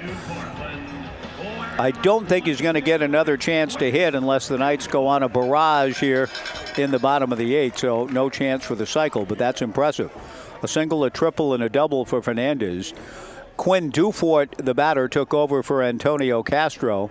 Quinn was my pregame show guest, and I really enjoyed the visit with a young man who's had a tough summer, but good for him. He's worked hard. He's been conscientious in laying low, and certainly laid low by mononucleosis. It hit him very hard, like a truck, he said, and knocked him out for quite a while. The 1-0 pitch, a strike to Quinn, and the count 1-1. 11-3 Knights, bottom of the 8th inning. But he was told that he would likely be shut down for the summer when he got mono in just the second week of the season in early June. But here he is in the postseason, trying to make a contribution. Talented two-way player who will go to the Bluff this fall, and after not playing in his redshirt campaign, looked to be a big contributor both on the mound and in the field for Coach Loomis and the Pilots. On the Bluff and the brook not far, the big brook known as the Willamette over the Bluff, the brook and the Bluff, the Bluff and the brook, the brook and the Bluff. The 2-1 pitch hit foul off to the left and out of play. The brook and the Bluff, the band that Micah Von Schimmelman is the bassist for. I'm going to look him up on my way home. And I think listen to Coney Island for the old time's sake. I haven't heard it for a while. 2 balls, 2 strikes the count. 11-3 Knights in the bottom of the 8th inning. A leadoff double for Ian Fernandez. The Knights have had 2 leadoff triples and a leadoff double here in the later innings. Dufort takes high, ball 3, 3-2. The Knights are 3 outs away from an elimination game tomorrow for both clubs. The decisive game 3 of this best 2 out of 3 playoffs. 6:06 here at the ballpark. It's going to be a hot one tomorrow.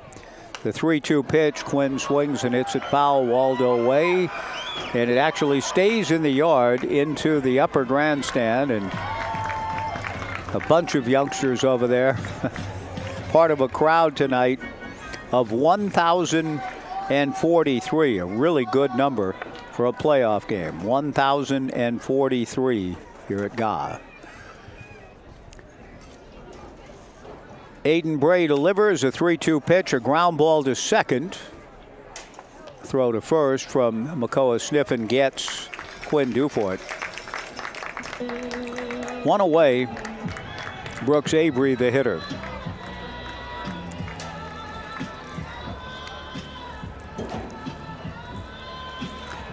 That looks about full. I don't have a phases of the moon thing in front of me, but that may indeed be a full moon tonight. It's impressive.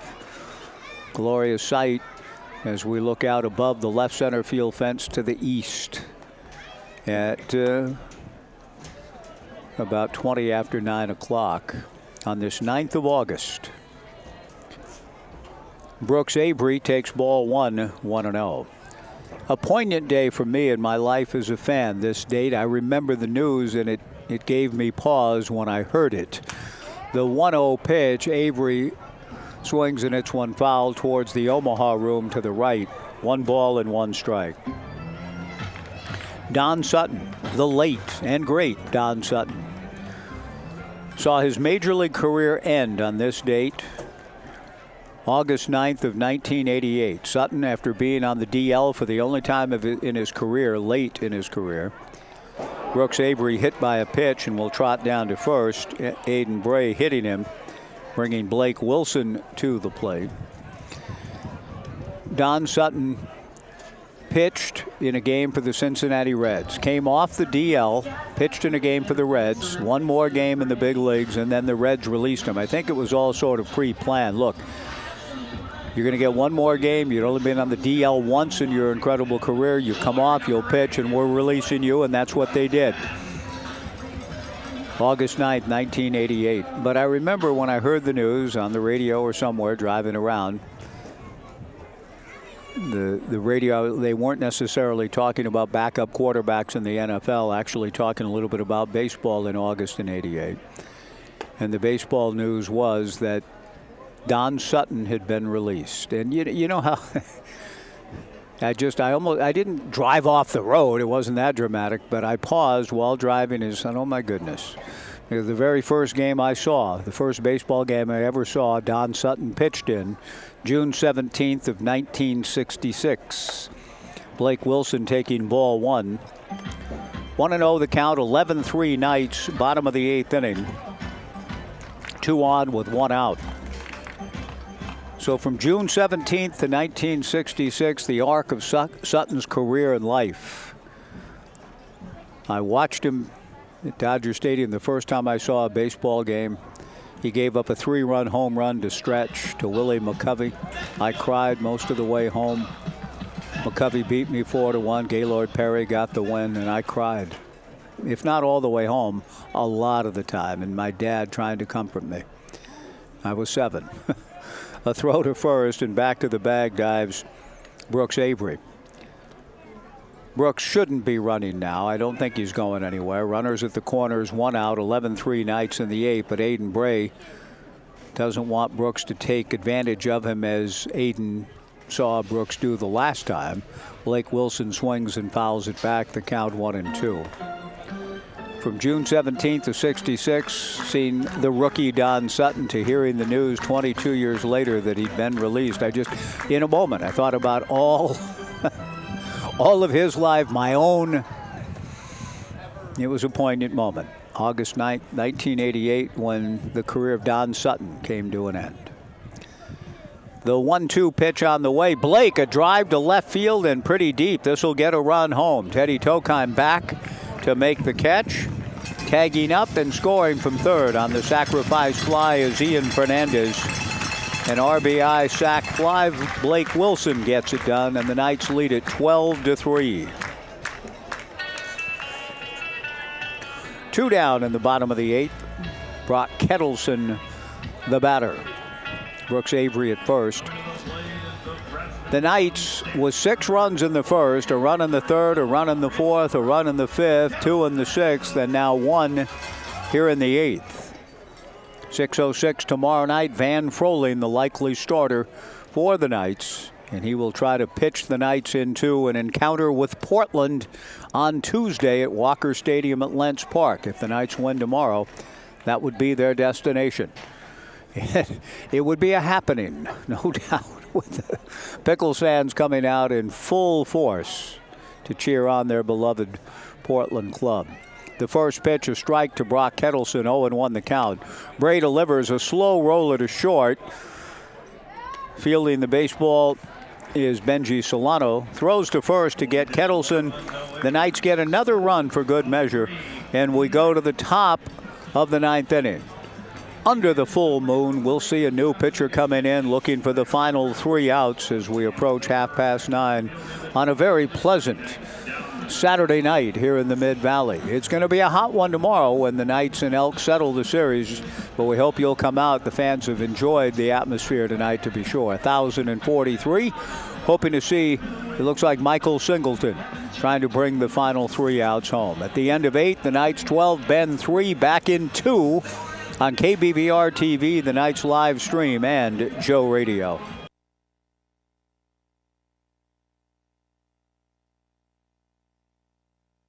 Airport, we want to say thank you. Thank you to our community for choosing us to connect you to many destinations, other cultures, your families, and friends. Thank you to our dedicated and professional staff for ensuring the airport experience is excellent. And thank you to local residents and businesses for making us who we are. We are proud to serve you, our region, and beyond. Together, we continue to grow and thrive. Thank you for flying local and for flying EUG.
Number 36, Easton Amundsen.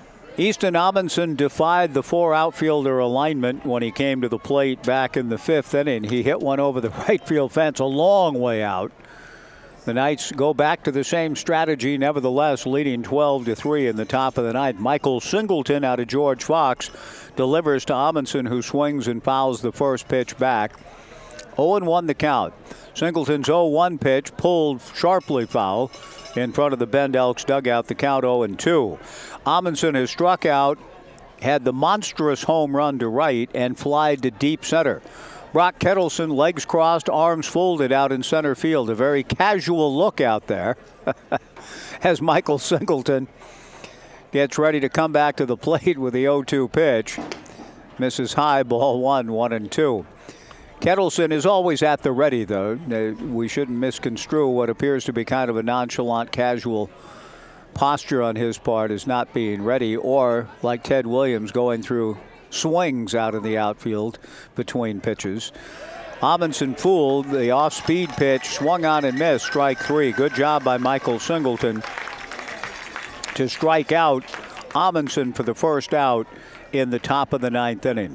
1 away, the Knights 2 outs away from officially putting this one in the books.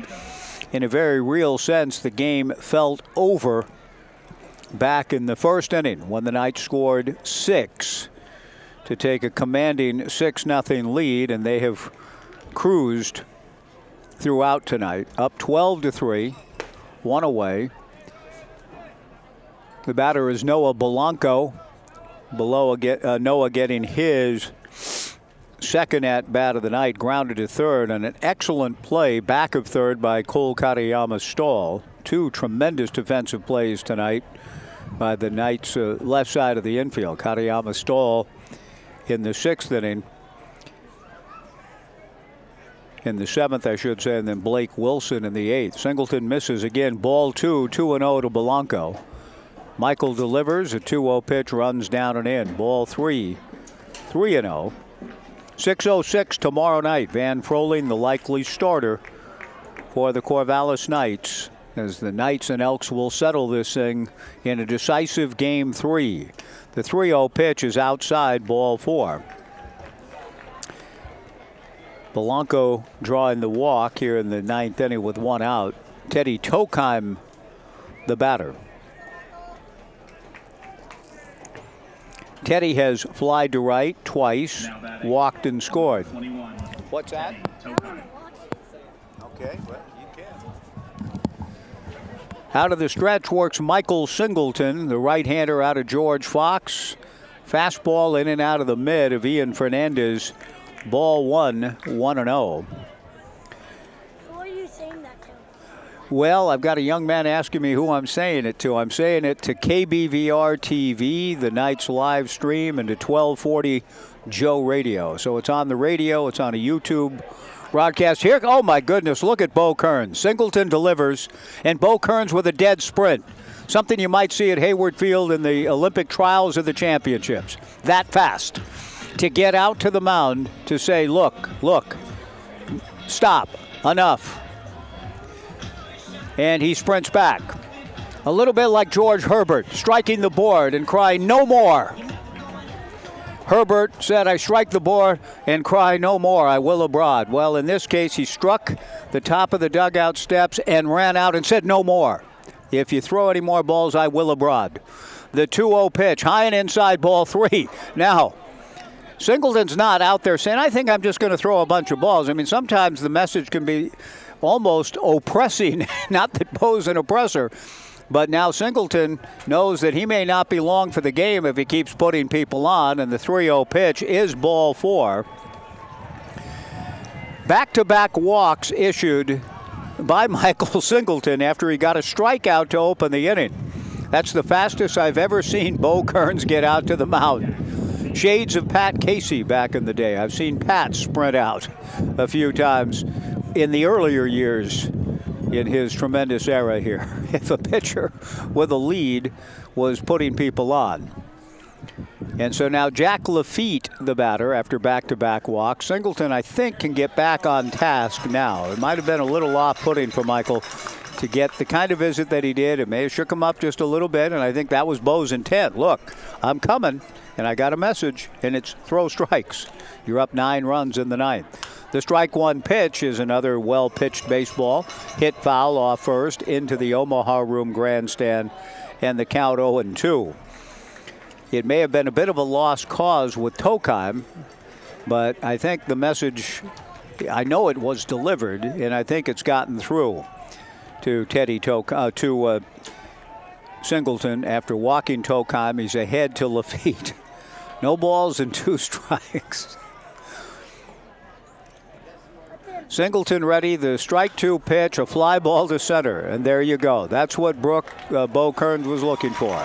Throw strikes, pitch to contact, and there's an out. Kettleson the catch on the fly ball off the bat of Jack Lafitte. 2 down, Zach Carlson the batter. Zach Carlson. George Herbert was a brilliant, wonderful poet, but my favorite line of his of all time is indeed, I struck the board and cried, no more, I will abroad. He's writing in the 17th century, so, but I still get it, right? Even though he's a long time ago, you all understand that. You've all felt that. We've all wanted to strike the board and cry no more. First pitch in there for a strike from Michael Singleton now to Zach Carlson. The strike 1 pitch missing in the count 1-1. And that it just struck me as that was a George Herbert type moment for Bo Kearns. 2 on, 2 out, the 1-1 pitch outside, ball 2, 2-1. Singleton with a strikeout and a flyout, a couple of walks mixed in. The biggest thing he wants to do now is pitch to contact and try to get the 27th out and officially put this one in the books. He delivers outside, ball 3, 3-1. Eli Pupo on deck. 12-3 Knights, top of the 9th inning. Singleton with a 9-run lead, trying to get the right edge and concentration back. Delivers, swung on and fouled back, so Michael is a strike away. 3 balls, 2 strikes, and 2 outs. Noah Belanco and Teddy Tokine will take off on the pitch. Knights fans getting into the spirit of things, try to help Michael get the final strike, the final out. The runners go. The 3-2 pitch is low and inside for ball 4 to load the bases. Knights pitching has been tremendous tonight. The Knights have only walked 2 until this inning. Now Singleton with 3 free passes. Eli Pupo, the hitter. 12-3 Knights in the top of the 9th inning on a warm, pleasant night. Bases loaded, 2 down. Pupo takes low and inside, ball 1. Yeah, 1-0. 1 ball and no strikes. Michael Singleton looking for that final out, delivers way inside for ball 2. And now Ian Fernandez will take a crack at it, and you hope that the crack is good. He goes out to have a visit with Michael Singleton with the bases loaded. 2 down, top of the 9th, 12-3. Ian is, I think, speaking a calming word to Michael here. Ian's a tremendous leader, catcher. He's going to have a huge year next year at UC Santa Barbara. It's been a delight to have in the program. I like that visit. That's underscoring the message delivered by Coach Kearns, but I think just trying in his own way now to help Michael come back to the strike zone. But the 2-0 pitch is high for ball 3. It'll be an interesting play here for Bo Kearns and the Knights if he issues ball 4. I don't know if anyone's throwing or not. The 3-0 pitch is a strike and the count 3-1. It would be a sweet moment for Michael, I think, just to work his way through this. He hasn't been scored on. It's 12-3 in the 9th. Bases loaded, 2 down. The 3-1 pitch, foul back. So once again, he is on the verge of ending it.